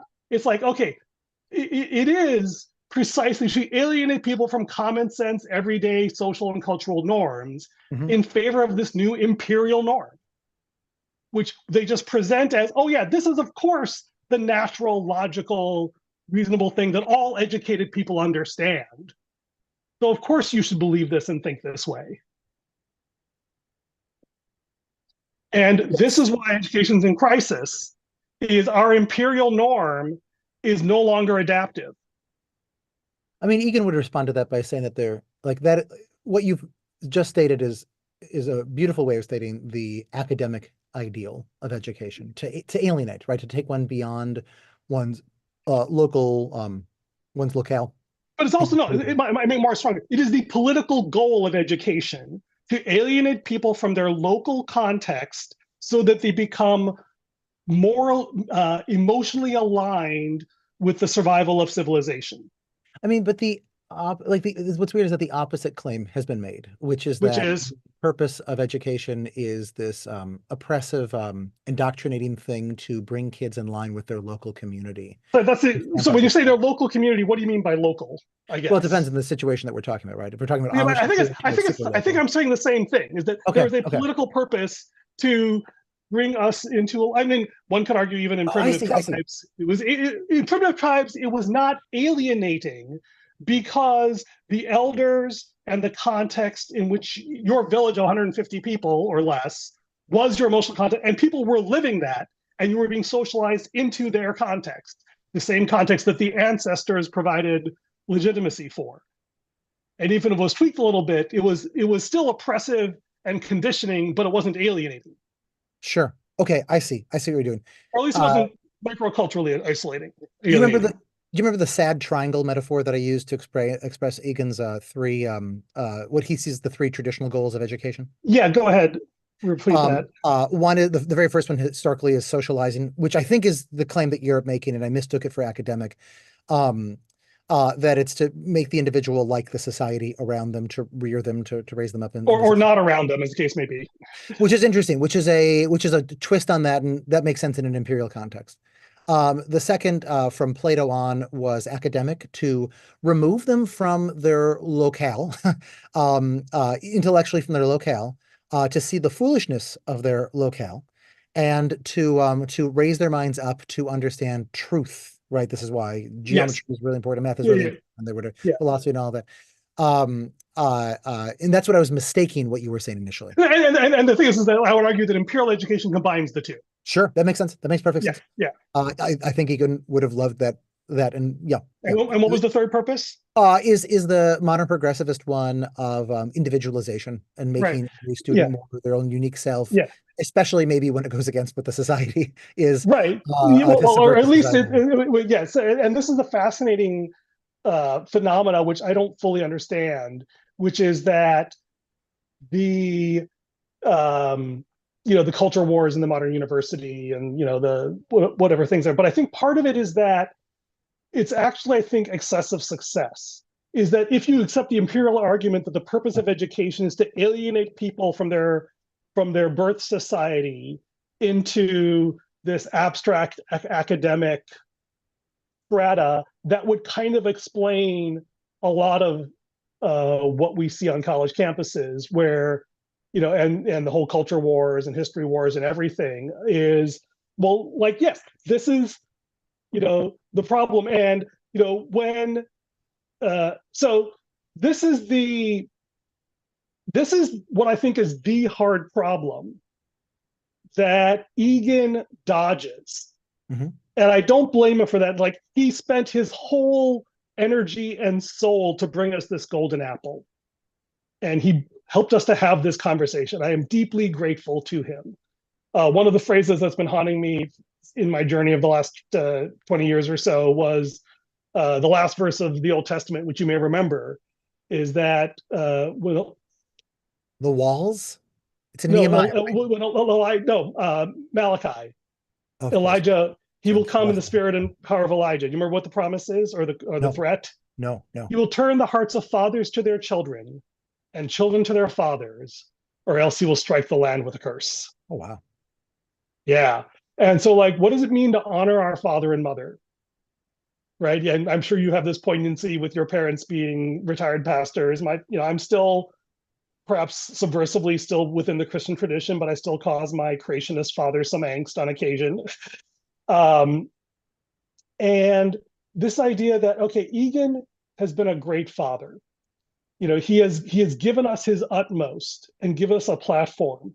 But the real question is, and this is the blunt question, do you want what is how do we honor Egan the best? Because you mentioned that you were kind of heartbroken that Egan like did all this and kind of died, not just forgotten, but I think feeling himself like he'd kind of failed. You hinted at something like that once. That's the sense that that's the sort of vague sense that I get, but maybe I'm just empathizing too much and trying to imagine if I were in his situation, Yeah. how would I And the feel? real question, and so my belief is that the right way to honor our ancestors is to redeem their mistakes, which means deeply understanding what they got right, what they got. That was the thing is you believe it's possible to study this right. The challenge is prove it. Let's do that with Egan. Mhm, Let's actually study Egan from the perspective not of slavishly promoting his ideas, mhm, not as viciously critiquing them to prove him wrong, but lovingly poking at them and say, okay, how do we formalize this? Because this is the thing. This is the thing that science understands that is anathema to traditional society is we lie all the time. We lie to ourselves, we lie to each other, we lie to children. Like, that is the way the world works. And it's a necessary habit if we are to function. If you stop lying, you get Tourette's syndrome and you are no longer fit for society. Right. And and yet, in moments of crisis where the old answers and old role models do not work, you have to go beyond the comfortable lies to the extraordinarily painful truths that most people are deeply conditioned to not see and don't want to see. Um, but that is the only thing that can save us is the willingness to face and embrace the horrific, painful truths about the lies we have built ourselves upon, our identity, if you will, is to identify ourselves with a process rather than a thesis and commit to that horrific journey, epic quest, no matter where it leads, even knowing that it may lead to our own destruction, but realizing that if we fail to undertake this quest, we're just going to get there anyway. So that's the invitation. I mean, that's the way I try to live my life. So I'm curious as to you're right, like when I stopped being a Christian, like that was a wrenching, terrible, painful, horrible thing, right? And Mm-hmm. so I'm willing to, but then after a while you kind of look back and you love it. Like you love that you actually were able to overturn something that was the center of the way that you made sense of all of your action and all of your goals and all of the ways that you Yeah, see the world. And I'd be happy to do it again in any direction, even the yeah, directions that I'm scared about. But let me ask you, I've been hoping that thus far my relationship to Egan, not just publicly, but also privately, is exactly as you say, someone who's not just wanting to, fluff him up and say, oh, wasn't he wise and whatever, but is someone who earnestly thinks that he was onto something really important, but that the most loving way of the best way of carrying that on is to then also be openly critical of the spots. yeah. No, it's not that, right? Okay, Yeah, okay. it's so like what's the so I was thinking about this. I was debugging software, and Sure. my team is writing stuff in this language called Rust, which is a extremely anal retentive language. It is like insanely precise about making you do things. And I was beating my head against this. And like I had stuff that I thought should work and that didn't. Actually, I had the same problem with Java, which is equally retentive for far less good reason. And I was just cursing everybody. I was like, this is the difference. I have an idea that I am certain should work, and I feed into the machine, and it spits it out and says, "No, you're wrong." And it is incredibly frustrating and demoralizing and humiliating to be coming up with theories and having them just say wrong, wrong, wrong, wrong all the time. And I realized like this is the extraordinary achievement of modern science, that we have people who it is central to their identity, not that they produce anything useful, not that anyone likes what they're doing, but they are ruthlessly feeding their children into Moloch, their most beautiful ideas and cherished beliefs into the furnace, and they won't stop until something comes out the other end. Like that is a brutal discipline to submit yourself to, and it undercuts your ability to do lots of other things. Like as a starter, give people useful advice that will actually help them in the real world. Like believing you have an answer that works is really useful if you're sending out useful tools to people once or twice a week saying, hey, I believe this will help you. And if I say, well, maybe it won't, maybe it's causing more harm than good, that's going to eventually be demoralizing if you internalize that belief. Do you want to go back to, I feel like I've lost the thread at this Okay. point. Do you Yeah. want to go back to the question that you had asked, I don't know, 10 minutes ago, about if Egan's methods work, why wasn't he successful in teaching the world about Yeah. his methods? Yeah. Scott Alexander does a review of I is it Scott? No, sorry, now I'm forgetting. Somebody, probably Scott, does a review of some self-help books and notes that Woo or that's something um else. one of the books that he reviews is Trump's The Art of Making a Deal, Oh, and okay. points out that like the people who write a lot of like the most popular self-help books did not actually seem to be successful at a lot of Mm-hmm. things, except for maybe selling a lot of self-help books. And he Yeah. points out that whatever the flaws of Trump, and I think he did this maybe for the 2016 I think election. it was Ghostwritten book, if I recall Yeah, oh yeah, correctly. totally a ghostwritten book. Yeah, yeah, But also seemingly I've listened to some interviews with the ghostwriter, based on conversations that he had with Trump, kind of at least. Um, yeah, at least with that, you can say, okay, like Trump was successful in real estate. So, there's some sort of yeah. success. If somebody is giving advice on how to do X, you hope that they have done X or show that they have the ability to do X. Right. So, If yes. the purpose of the book is how to scam people and make money, the book exemplifies that perfectly, right? If it sells, a lot of them sell, absolutely. Yeah. So the question then is, so your question that, so I guess I just say all that to yes and what you're saying, right? Like we really should expect Egan's methods to proliferate insofar as they are accurate, as they are useful. Yeah. And the question is, where is it? I think like the fundamental premise that I think was wrong Mhm. is that he presented it as a thesis rather than a theory. And that if we want to do better, we have to start over again with treating this as a theory. And just to be clear, And when you say a theory, do you mean the theory in the sort of Popperian sense or the Kuhnian sense? The Popperian sense oh where we're gosh, trying to prove it wrong, or in the Kuhnian sense of like it is like a whole massive edifice of all these things that hang together? I'm probably well, getting it's those both, wrong. I guess, really, right? It's like it is. And the question is that, but so the my favorite political philosophical posture these days is asking the question, what comes after postmodernism? And my answer is pre-futurism. Okay. And that means I try, and like recording this video, I try to create the raw material so the people who come after understand why I thought what I did, what choices I made, how they worked out, so they can look and see the whole spectrum, not just the golden apple that maybe we'll find at the end, but the ugly, horrific quest that we had to go through and dig through in our psyches and history and theology and whatever else to get that golden apple so that they can do the same thing, Mhm. only better. My proudest Mhm. moment of my life, my son was 6 years old. He was swinging in India visiting.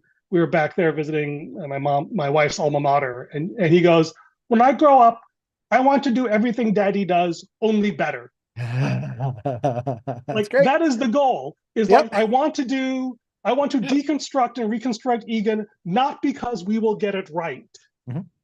because that is the thing that I want those who come after to be able to, which bizarrely, nobody like Egan went further than anybody else. Like nobody's actually, everyone says, like, hey, this is the answer, do this. It's like, no one says, here is my theory, here's the methodology I used to come up with this theory and where it might be wrong. And I've got a long list of things where I think Egan got wrong that offer fruitful avenues for investigation. And then we say, like, okay, how can we become, in the great rationalist phrase, less wrong about these things and leave a paper trail so that those who follow or watch along can make us even more less wrong? Mhm.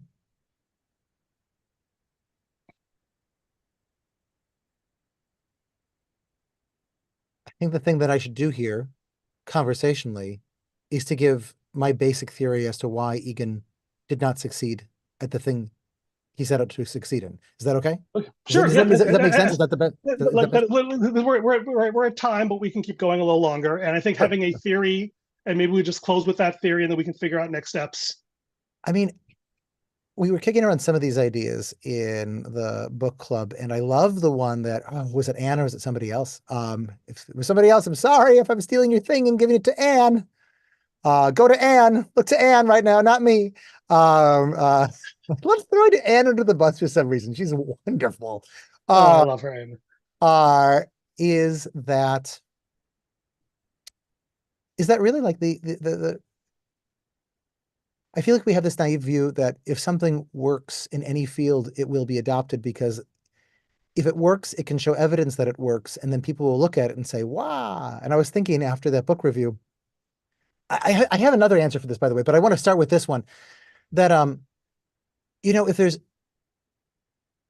I was thinking about Ignaz Semmelweis. Semmelweis, do you know him? He's the guy I've who heard said the name. you should Hand wash your washing. hands Yeah, right. Yes. before you conduct a surgery Yeah, on yeah, yeah. an Right. autopsy. You should, Who and was a afterwards, you surgeon who should wash your became an hands. amateur epidemiologist. Yes. Yeah. Yes. I guess epidemiology applies in this situation. Um, his whole theory is like what was going on was totally wrong, even. He didn't understand that bacteria were alive. He thought it was like essence of death, sort of on the dead bodies or whatever. So surgeons would, doctors would conduct autopsies, and then they would go and Yeah. deliver babies, and then the women would die from The infection. And infection rate was much higher. Yeah. yeah, And he took a causal link super, and came up with super high. a implausible theory with the correct practical action. Wash your damn hands. Yes. And and not only did he provide the evidence for this and data, not only did he get it published, he did Showing that the everything in the intervention world. worked. Yeah. Yeah, it was the silver flipping bullet. And Hmm. other doctors were, offended in this situation that they got it wrong, right? That they Hmm. were the notion that they were killing all of these women. They were nice dudes. How could they kill all these women? That sounds like a Yeah. thing that bad dudes would do.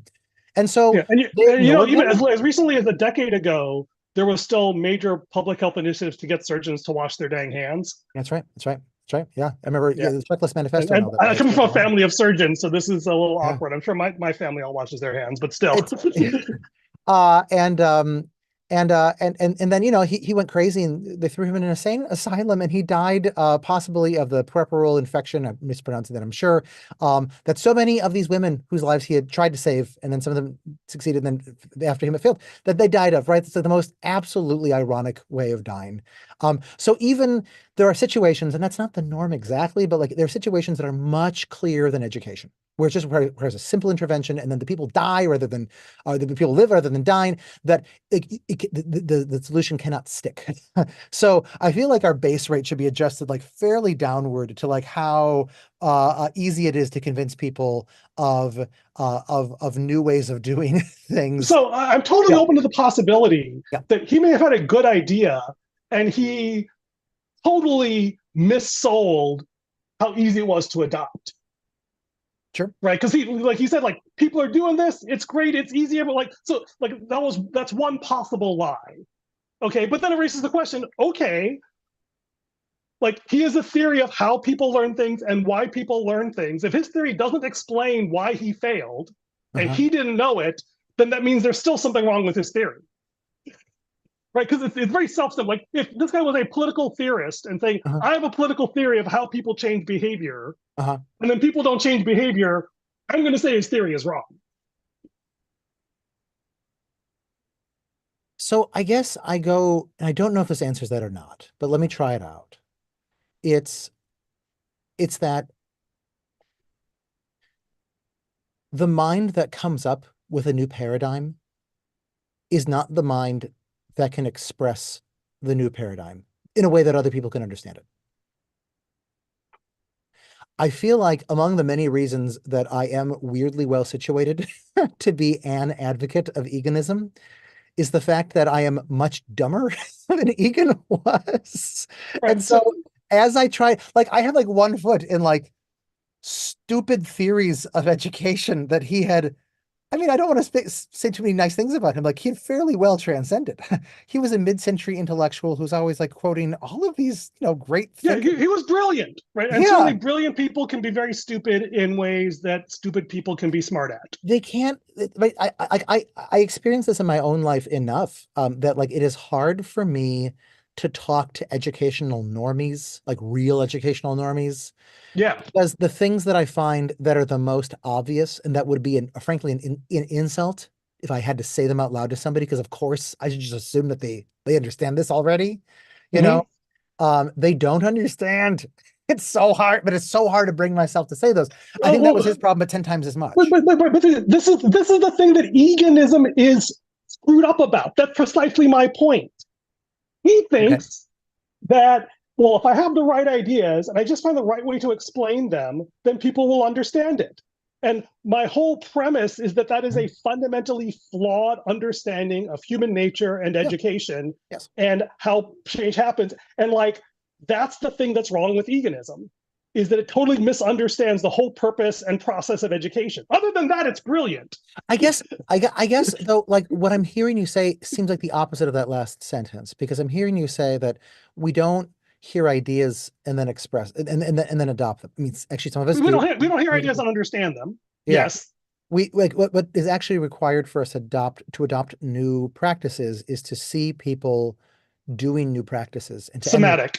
Yeah, it's somatic. It's all and, somatic, and we baby. never right. And this is the thing that um, that we are doing here. Well, and can I say that this was Egan was big to admit this was the last part of his theory of those five toolkits. That was the last part of to get added on, and even after he added them on, some of his followers and collaborators. I'm thinking famously of Annabella Kant, when her book Unswaddling Pedagogy, she really rips into her mentor for not taking the somatic seriously enough. Um, and he cheerily, happily admitted that he had made the exact mistake that she was saying, and Yeah, blurbed as much on the back of her book. yeah. Okay, Um, so like, so he realized belatedly, perhaps, that yeah, this was so which sure. is why, like, if I could just say, like, which is one of the many reasons why I started Science is Weird, because I knew that people would only be able to understand what eganism offered if they could see an actual example of it.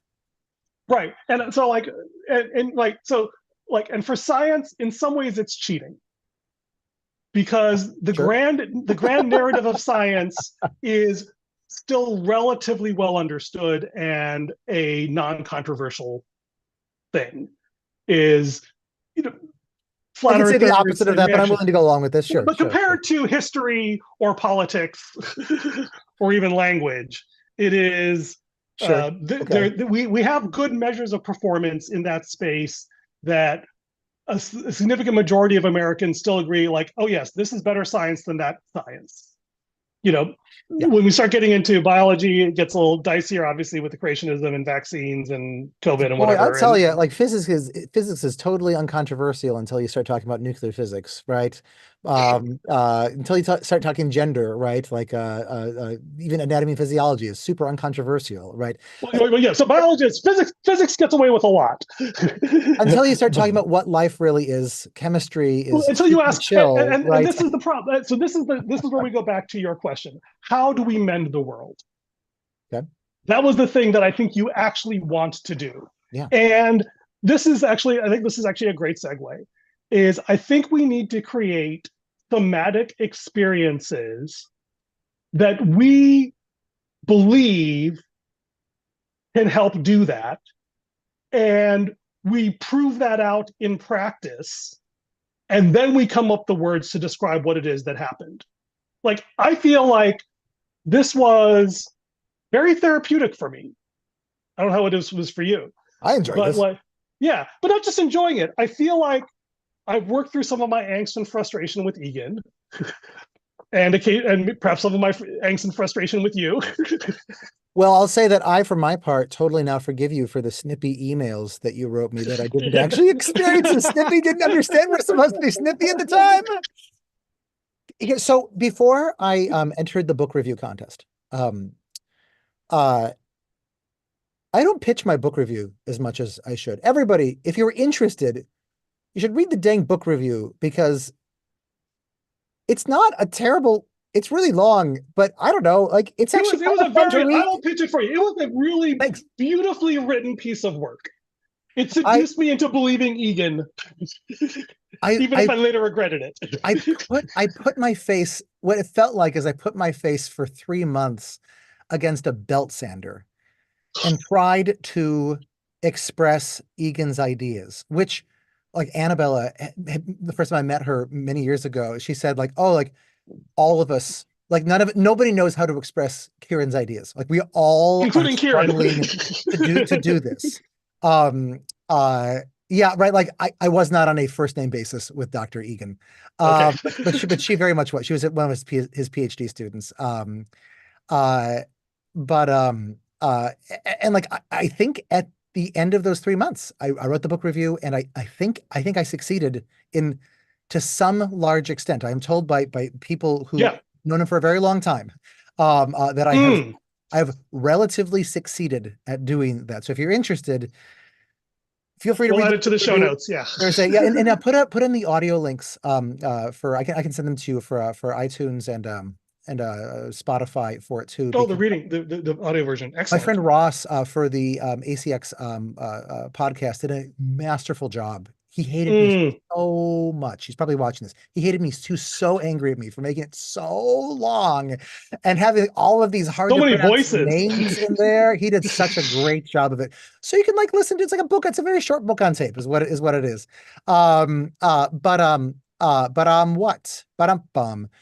But I was cheating with the science, and I was, oh, no, no, what I was going to say, Ernie, was that at the before I wrote the dang book review, what I had in mind to do next for my encore after Science is Weird was to create a course called How to Mend the World. And like I've taught future studies, and I've taught happiness. I've taught happiness, and I've taught a course on the philosophy and psychology of evil. And I teach deliberate practice and how skill is built. And there's some important one that I'm missing here. A course called Moral Economics, right? Lots of history courses, and so it was going to be combining all of these things together to feel like what is like the reading list that I think that, like if you put a socialist and an Ayn Randian libertarian and a middle of the road, centrist Democrat, Republican or whatever, and people from different cultures like in a room together, not just from the modern Western culture, but from a bunch of different perspectives in the room together, and had them like beat out a reading list and like a list of questions that you should be pursuing, right? Like what would that course look like? And I planned it to be a multi-year course and whatever. And then I wrote the book review, and then I won the book review contest, and now we're doing this blog thing together. And trying to gin up the community that we have, trying to get it bigger and give us the blueprints of here is how we might try to create a diverse array of Egan fueled schools. And I think then what becomes of that group, sorry, of that curriculum, those classes, is it becomes part of what Egan schools have as their humanities curriculum in some of the upper years. Not Right. not You see, that's all of yeah. it by any means, but like So for the certain record, schools. I don't buy it. Great, Actually, great, I buy the other half of it. Like the hard part is getting all those people in a room who agree on something. Like that's the thing I want to build. yeah, How do you yeah, get people with radically different ideas, radically different perspectives to engage in a process that creates a concrete artifact that they say, yes, yeah, I feel heard? I mean, Wikipedia yeah, is probably the canonical example of doing this at scale. yeah. But precisely this question, I've done some work with Truth Bowl and group reflective practices and religious devotional work in the same thing. I think you've done similar things offline as well with some of your groups. It's like, I would love the book club to become that. You hope for controversy? Well, let's agree on a history curriculum. What is the pick one of these questions I've taunted you in my snippy emails that went over your head? It's like, okay, Egan has a grand narrative for society that both the right and left would be willing to learn from. Prove it. Let's do that for the book club. Come up with something that you think is actually something, and then see if we actually say, like, yes, I could totally see how I could use this in my community. As a reading list, so just to be totally clear with this, you're saying what you want me to do is come up with like something like a skeleton reading list, and like here is No, coming with a skeletal narrative. Like this is the one-page essay version of a like because the two big plots we've got on display now is one is civilization is a good thing and it's conquering the primitive tribes of the world, and the other is colonialism is a horrible thing and it's exploiting humanity and destroying the planet. oh Those are sure, kind of the two. Those are kind yeah, of the two narratives. If you have a third option, I would love to hear it. yeah. Well, so what you're saying is that it can't be done, and I reply that No, no. I totally agree. So, so, That I totally so agree. you don't think you can do it? No, no. What Egan would say, right, is that what you want to do then in high school is you want to pursue the debate about this. Oh, You want to no, read all these different narratives. It's not even that. Like your reading list for an education was all about how the oppressors, fought off the horrible colonizers. I don't know if you noticed that. It was about the American Revolution and about Cesar Chavez and whatever. That was your narrative when you give examples of how to teach history. Oh, sorry, you're talking about the not about the book review, but about the blog. Oh yeah, Yeah, yeah. the blog post. Yeah. So the reason for that is that I so it takes so long to write these posts. So I was copying from the book review, specifically the first or second grade curriculum that Egan suggests, like things that you could talk about in history, and Mm-hmm. his idea for what you want to do in early grades history is take a binary theme like oppression versus liberation, or ignorance versus knowledge, or some other things, and you want to sort of pursue stories in that. Now, I want to suggest, and I will be suggesting soon, like a different frame for doing early grades history. But anyway, I happen to have this long list that I'd spent a bunch of time on for the book review about like here is some historical things. So I copped from that Okay, to the yeah, but yeah, like yeah. here's the question, right? Like this is like I think this is a obvious question. Mhm. Is do you actually believe there is a narrative that is worth teaching? No, yeah. I think there are many.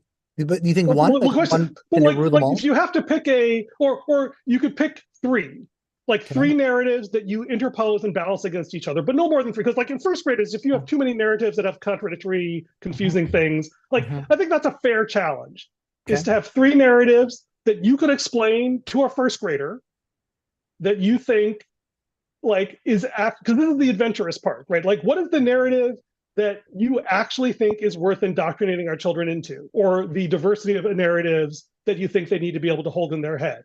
This is great. Yeah. What's yours?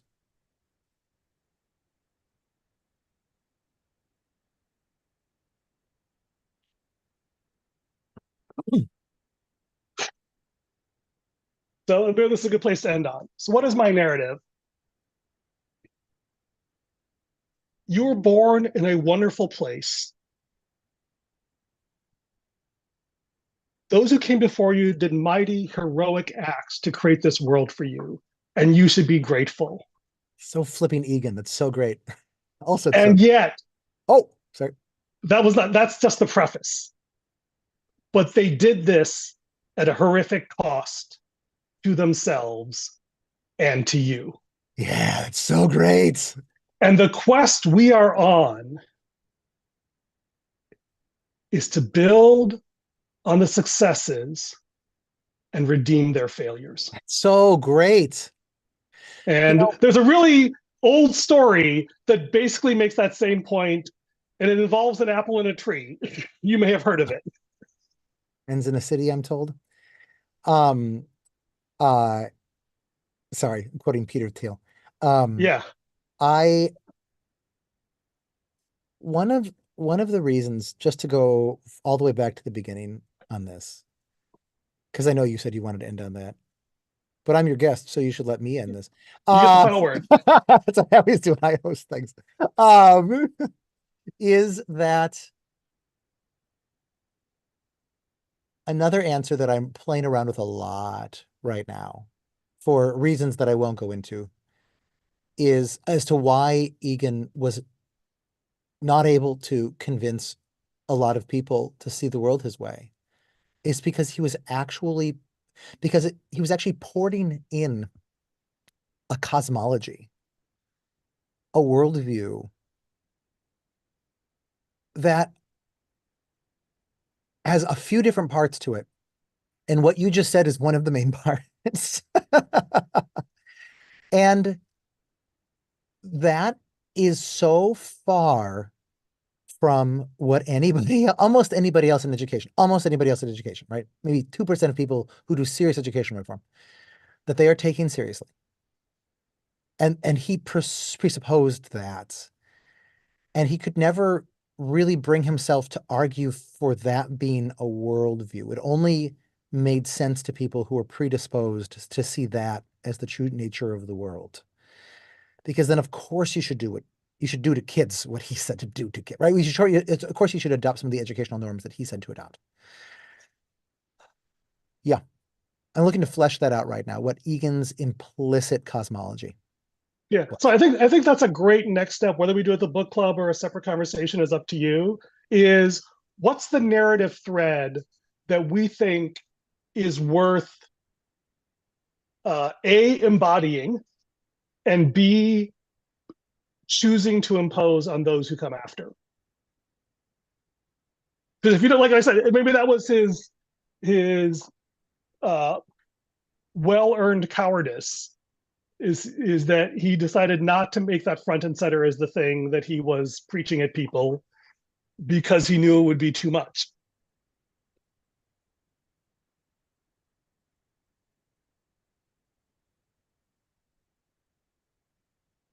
Yeah, I like it. Let's do it. All right.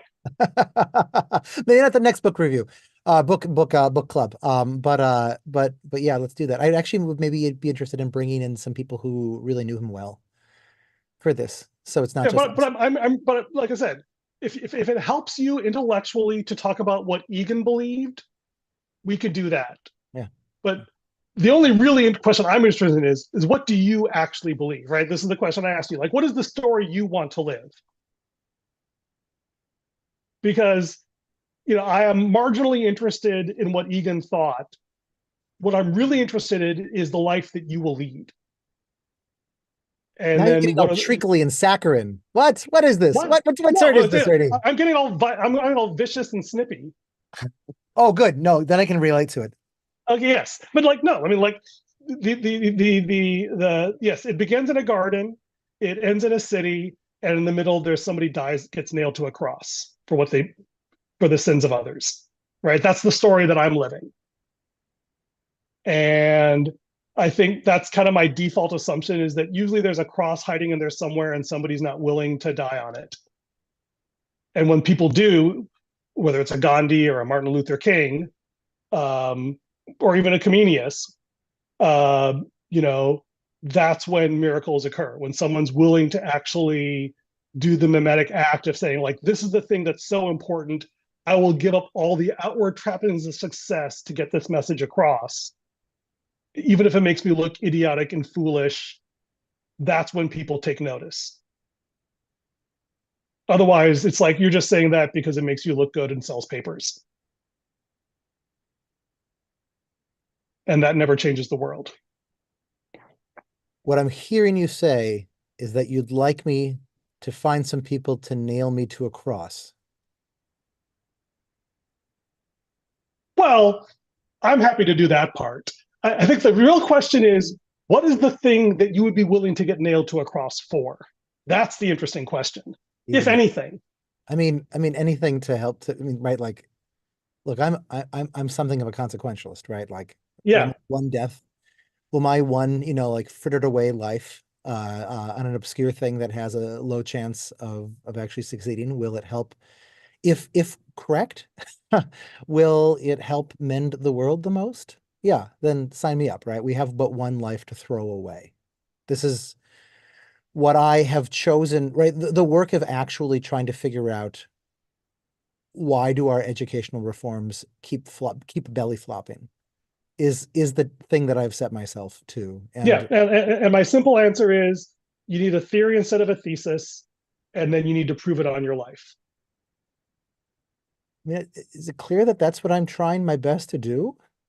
Oh, Not clear? um, it's not clear that you treat Egan as a theory rather than a thesis. And it's not clear that you're not trying to talk your way out of it. I don't know what you mean by in this, right? That I can you use just totally different vocabulary for the first Sure. part of that? Is that, okay, assume Egan is right. Let me tell you what you should do. That's what Uh-huh. I'm hearing from you. Okay. As to, as opposed to, I'm not sure Egan is right, but I'm betting my life on it. Watch what happens. Oh, I'm definitely doing the second of those. So in my life, I'm definitely doing the second of those. But I'm not seeing the bets. I mean, I have but one life to live. Yeah, the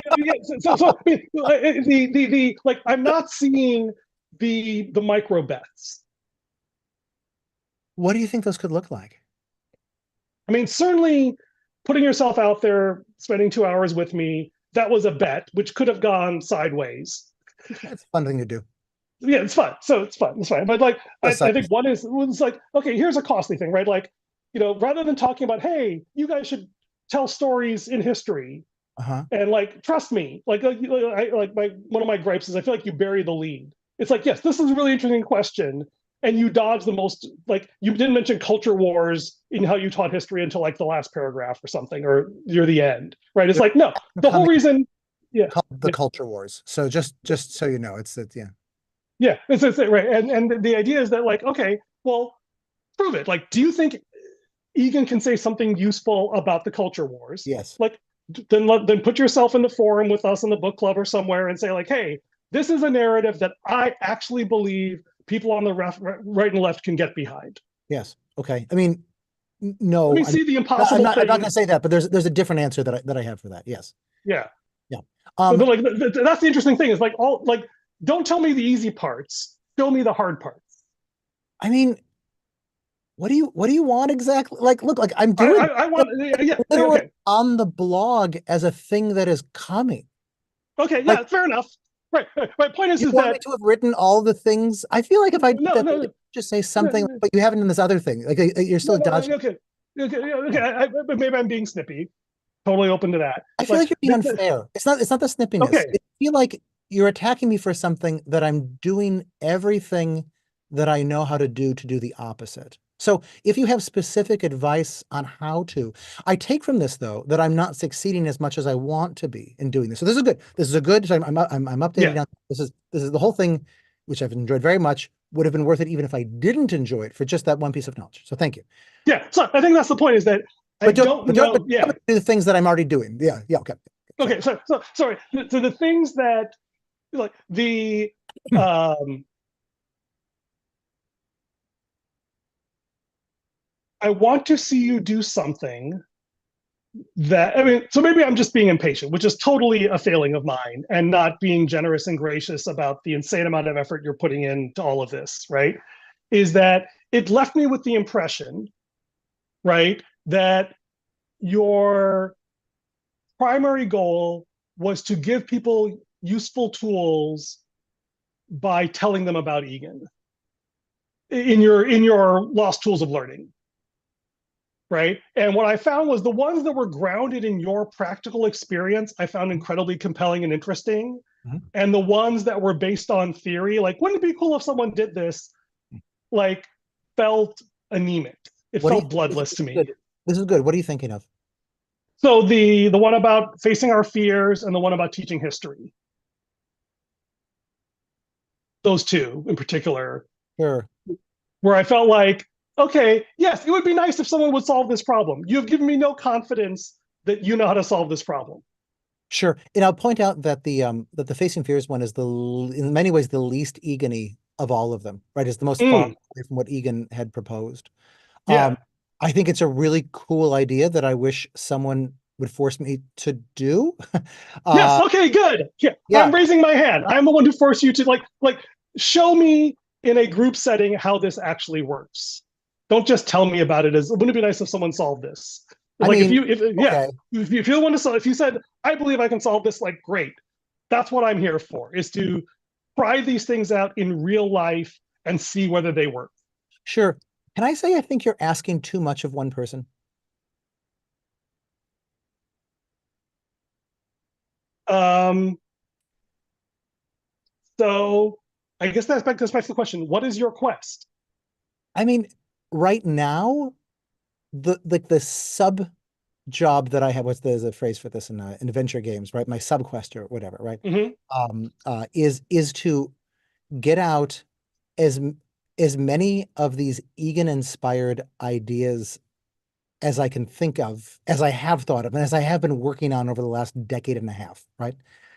To get them out, because if I get hit by a bus tomorrow, like I want to know that like I have like the most ideas that are out there in the world that people can execute on. Yeah, and my so I will give you my cynical take on that. No, no, but first I want to point Yeah, out that your criticism of Egan is that he didn't do enough practical things. That he lived in theory and thought that these words and these ideas could be taken by people and instantiated. And what yeah. I'm specifically trying to do is to go and give people these things they can go and try. And so some of these, That's the same criticism. He so then was delighted to tell other people to put his theories into practice. That's why I heard him doing. That's what I hear you doing. so some of the things that I have that I'm some of the patterns specifically that I have on that I'm putting up are things that I have been doing for a decade or for more than a decade. Yes, and Um, those I've loved. I have a unusually high amount of weird educational as a teacher experiences that I've been doing. I know people who have more, but like I'm above the 90th percentile among teachers for this sort of thing. And I'm trying to get all of those out of me for this. I don't Right. think it's appropriate to just those, limit the ones that I'm writing about to the ones that I know work, that have worked for me, because why would I do that? Because like Well, if the goal is to actually give people blueprints for like here's like how according to Egan like we might actually structure an entire thing, then I mean I'm happy to put on something that says like this one has been battle tested in the final following ways. so This one right. is So not. you understand the goal is precisely what I'm objecting to, or diverging from, if you prefer. Sure, but here's where I then feel like any one human being, if you only want people to talk about the things that they've already done, when there are these other things that, as I'm at pains to point out in the where have we seen this throughout the human story or whatever section of it, right? Like, it's not that we haven't seen people doing this before. In fact, like with the fears thing specifically with this, right? I Um, mean, we had a discussion there. It was not clear to me that I've seen people doing that. no, it's not done in the modern world. Sorry, no, I agree. So there's a reason. I mean, we can have that debate, right? My point was is that I have a surfeit of telling me things Uh-huh. that they believe will work in theory. Uh-huh. What I am desperately hungry for Uh-huh. is living examples of people trying things in practice Sure. and sharing what works and what doesn't so Absolutely. that I can learn to do better. And so the whole project, I mean, look, we all have to pay a boss tax to help ourselves think clearly, right? And if writing Egan-esque stuff as a theory to get it out of your head is what you need to feel good about yourself, great. It makes me nauseous, but I love you enough that I will suck it up and try not to be too snippy, right? But like I do not. But my fear is that we, and myself included, as someone who is vastly overeducated, are addicted to words because we think words will change things. I guess there's two ways that I respond to that. One of them is in the example that you said was I was cheating, is that I actually, the reason that I'm not able to write more is that I spend all of my energy, not like raising my children, right? Like I'm burning the candle at many different ends Yes. to bring into the world like a new kind of science class Yeah. that I am doing. And to Yeah. be So clear, I'm yeah. using words when I say it, but sorry, now I'm getting snippy at you. Because I feel like you're No, going to like, criticize me essentially no, no, no, no, otherwise. you have called me out appropriately, and I owe you an apology. But I'm so happy to get you snippy me because now I know I'm doing something real, right? Like, look, if what you said was my goal is to use Egan-inspired ideas to transform science education, because that's what I've been living on. It's like, that is a fine quest. Go for it. I have no complaints about how you're living. You have paid a huge psychological, personal price I to feel apply and embody Egan's values and to do that. Like, I love that. That is a great thing to do. Okay. Do not tell me that that is going to mend the world. That's where I would object. and that's why I didn't respond with that as the answer to what my quest is, because that's Yeah. another subquest. Which is a subquest of what? Maybe that's maybe where I'm getting confused. Helping mend the world by helping mend education. Right. Okay. So the top quest is mending the world. The subquest is mending education, and a subquest of that is doing science better. Yes. Yeah. And somewhere in there is documenting Egan's ideas. Yes. Right. And yeah, and translating them into patterns that anybody can try out. And here's Yeah. go back to what you had said earlier that, well, Brandon, because you yourself have not putting words in your mouth and tell me if I'm getting this wrong. Um, because you yourself have not tried these things out, then my stomach recoils. Yes. And I feel like, no, like what you're saying is illegitimate because it is an acceptable thing for humans to do.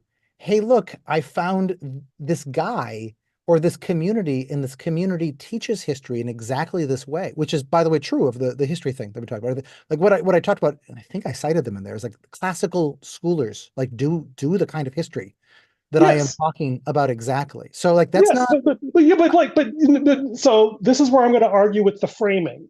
okay. Yes. Classical scholars who revere the classical tradition Hmm. and they're like, this is where I think Egan mischaracterized the traditionalist position. They have an unshakable implicit belief in the rightness of their cultural patrimony. And that is why they're able to do all these things. That's why they do these things. Hmm. It is Yeah. it is the imperial model. Like, okay, so yes, the imperialists can do this great. So can the progressives, so can the liberals, right? The world is a horrible place run by evil people, and we need to overthrow them. You can tell a great story around that. Hmm. And people do. Hmm. It's like I do not dispute either of those things. But the uh my belief, and like I said, I am a horrible person. I put that up front at the beginning of this thing, You did? and You this did? is the red pill, right? Is that it is precisely in the areas where there is no clear cultural precedent. It is precisely in the problems that we face in this postmodern, technologically advanced society where we lack clear, obvious role models that we are in desperate need of a new narrative that words fail us the most. And that unless I see these things lived out, then the ideas will just bounce off my head. And by the way, I'm not, to slightly redeem my obnoxiousness, I'm not saying you have to do this alone. I'm Which is saying the this is point the of the blog. quest. Which hold on, because I feel like this is the other point I wanted to make, which is this is to a large extent the purpose of the blog, of the Substack, is to pitch these ideas to people, get their crap, get their not their crap, their feedback, right? I want them to say that they're crap, that my ideas, that these ideas that I'm promoting are crap. Um, and then insofar as people are actually interested in trying these things out with their own kids, schools, teachers, whatever, right? To see like, okay, like how does this go? Because I totally agree with you that what is needed is actual battle tested ideas for this. But the first step in getting a battle tested idea is either to have done it myself already, which is true with a lot of these, or is to try to excite other people about doing this and have them choose to take it on, and then to see how that goes. So I guess Really, what's your response to that? really, What's the that surprise? is that shocks me. How so? The obvious thing is like, hey, I have this idea. Uh-huh. I don't know if it works. Come join me. Let us try it out together. And then we all find out whether it works or not. Like I literally, guess that's it's exactly like what this is what I've been dreaming and begging and probably doing a horrible job of communicating. It's like the thing you say about history, the thing you say about fear is like, yes, uh-huh. these are really hard, important problems. I don't believe you know how to solve these. I'm not sure I do either. Let's try something together and find out. That's what the blog is for. That's what The my blog purpose in is, the blog is. but you know, you are not trying it out in the blog. I'm just watching you. I'm just listening to words. I'm saying, let this, like this. This is okay. You're just You listening to believe in words this, now. no, but no. You and I are ticking each other off, and we're engaging and we're working through it. That's what the comments section is for. I'm actually flummoxed. I feel like, and maybe the thing that I'd assumed is that it was clear that when there's that piece of the one of the pieces of each pattern that says like what you might try now, how you might try the small now, right? Like that the implicit thing in there is, hey, like let's try this out. Let's hear stories of people who've tried out things Sorry, like this no, and no, hear no, how no, it's no, going. no. You're missing. I see that as why don't you go on and try this out? That's a totally different thing than let us try this out together. Real time, face to face, like this. Let's like is like, I have a theory. I predict that if I do this in this context, this will happen. And then we run the experiment together with our own costly time and emotional energy.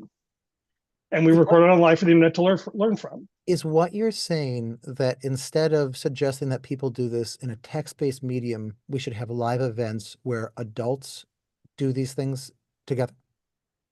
Yeah, it's like we use the comment sections of the blog to set up the experiment. I mean, this is the scientific method, right? This is the difference between science and alchemy. Is we set up an experiment, we make predictions, we run the experiment, we Hmm. publish the successes and failures. Like Hmm. that's like, but I know this sounds I like radical this. and crazy and doesn't seem to be the thing that anybody else does, but like this seems like the obvious thing that is worth doing. I guess I thought that we were doing this is good because my imagination had not been opened to the possibility of doing this over video and having a group of people who are specifically trying these things out. I like this idea. I think that we should do this idea. All right. Can I just say that like doing a once a month book club is hard on my time limits for all of this. Um, so I think that I do not have the ability to do a weekly. Let's also do another essential club. Whatever. I'm So not saying weekly, but like, okay, okay, sorry. What I would propose okay. is maybe this is the good thing that we could discuss in some offline chat forum or maybe in a comments thread, you know, um, To this with post the because book. we'll put the link. I guess the link Yeah, already is up on yeah. this. But like, but maybe it's like, I think it's a question for the book club is like, what if we just said like, hey, let's pick one of the posts or one of the lost tools of learning and say like, hey, like this is the thing I am most skeptical that Brandon knows how to implement. Uh-huh. Could you do a prototype version of it with us for our book club? Like that would be way more interesting to me. You want controversy, you want risk, you want engagement. Try something that people have already expressed skepticism that it would work. Sure. Great. Yeah. I'm entirely for it. It's fantastic. Yeah. All right. Thank you. You could have just asked for that. I did not know that that was the thing that um Hey, Brandon, I have this that you're really not cool willing to give idea. me. And I would have said, What, yeah, let's do it. well, like I wasn't sure where the misalignment was and whether this was the thing that needed, right? This I'm stupid and foolish, right? Is that I don't know what I want and I don't know what I can get. And actually finding out what it is that I want and can get is a vulnerable act. Well, I'm glad to have been able to be a good sounding board for you in this. Thank you. Yeah. You want to lead it up? I'm happy to do whatever, like, if we want, like, I'm happy. Tell me what you need to do the crazy hard thing I asked of you. Let me think about it. But like the ideas that come off of my head is to do a guest post proposing this. Okay. And then to, get people to sign up for it or whatever. We can do a Google form. Yeah. And then to do a meeting and record it or whatever you want the Yeah. norm to be. Have them basically match the book club norms or whatever. Yeah. But as a scientist, even if a backslidden one, like I'm a big believer in publishing our mistakes. Yeah, absolutely. Absolutely. Yeah. And so like that would be different than the book club, which I think is like people who are actually looking for practical help and don't want to be internet celebrities or tarred and feathered, which is, I want to respect that.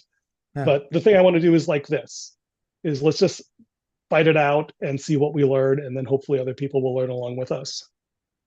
I'm hearing you put a premium on the disagreeing or agreeing and talking, but I just want to make sure that what you're really talking about, as you keep saying, is to actually do the actions and then to talk about it. To fight it out. Okay. Like figure out what is the thing that is the thesis or the hypothesis. Yeah.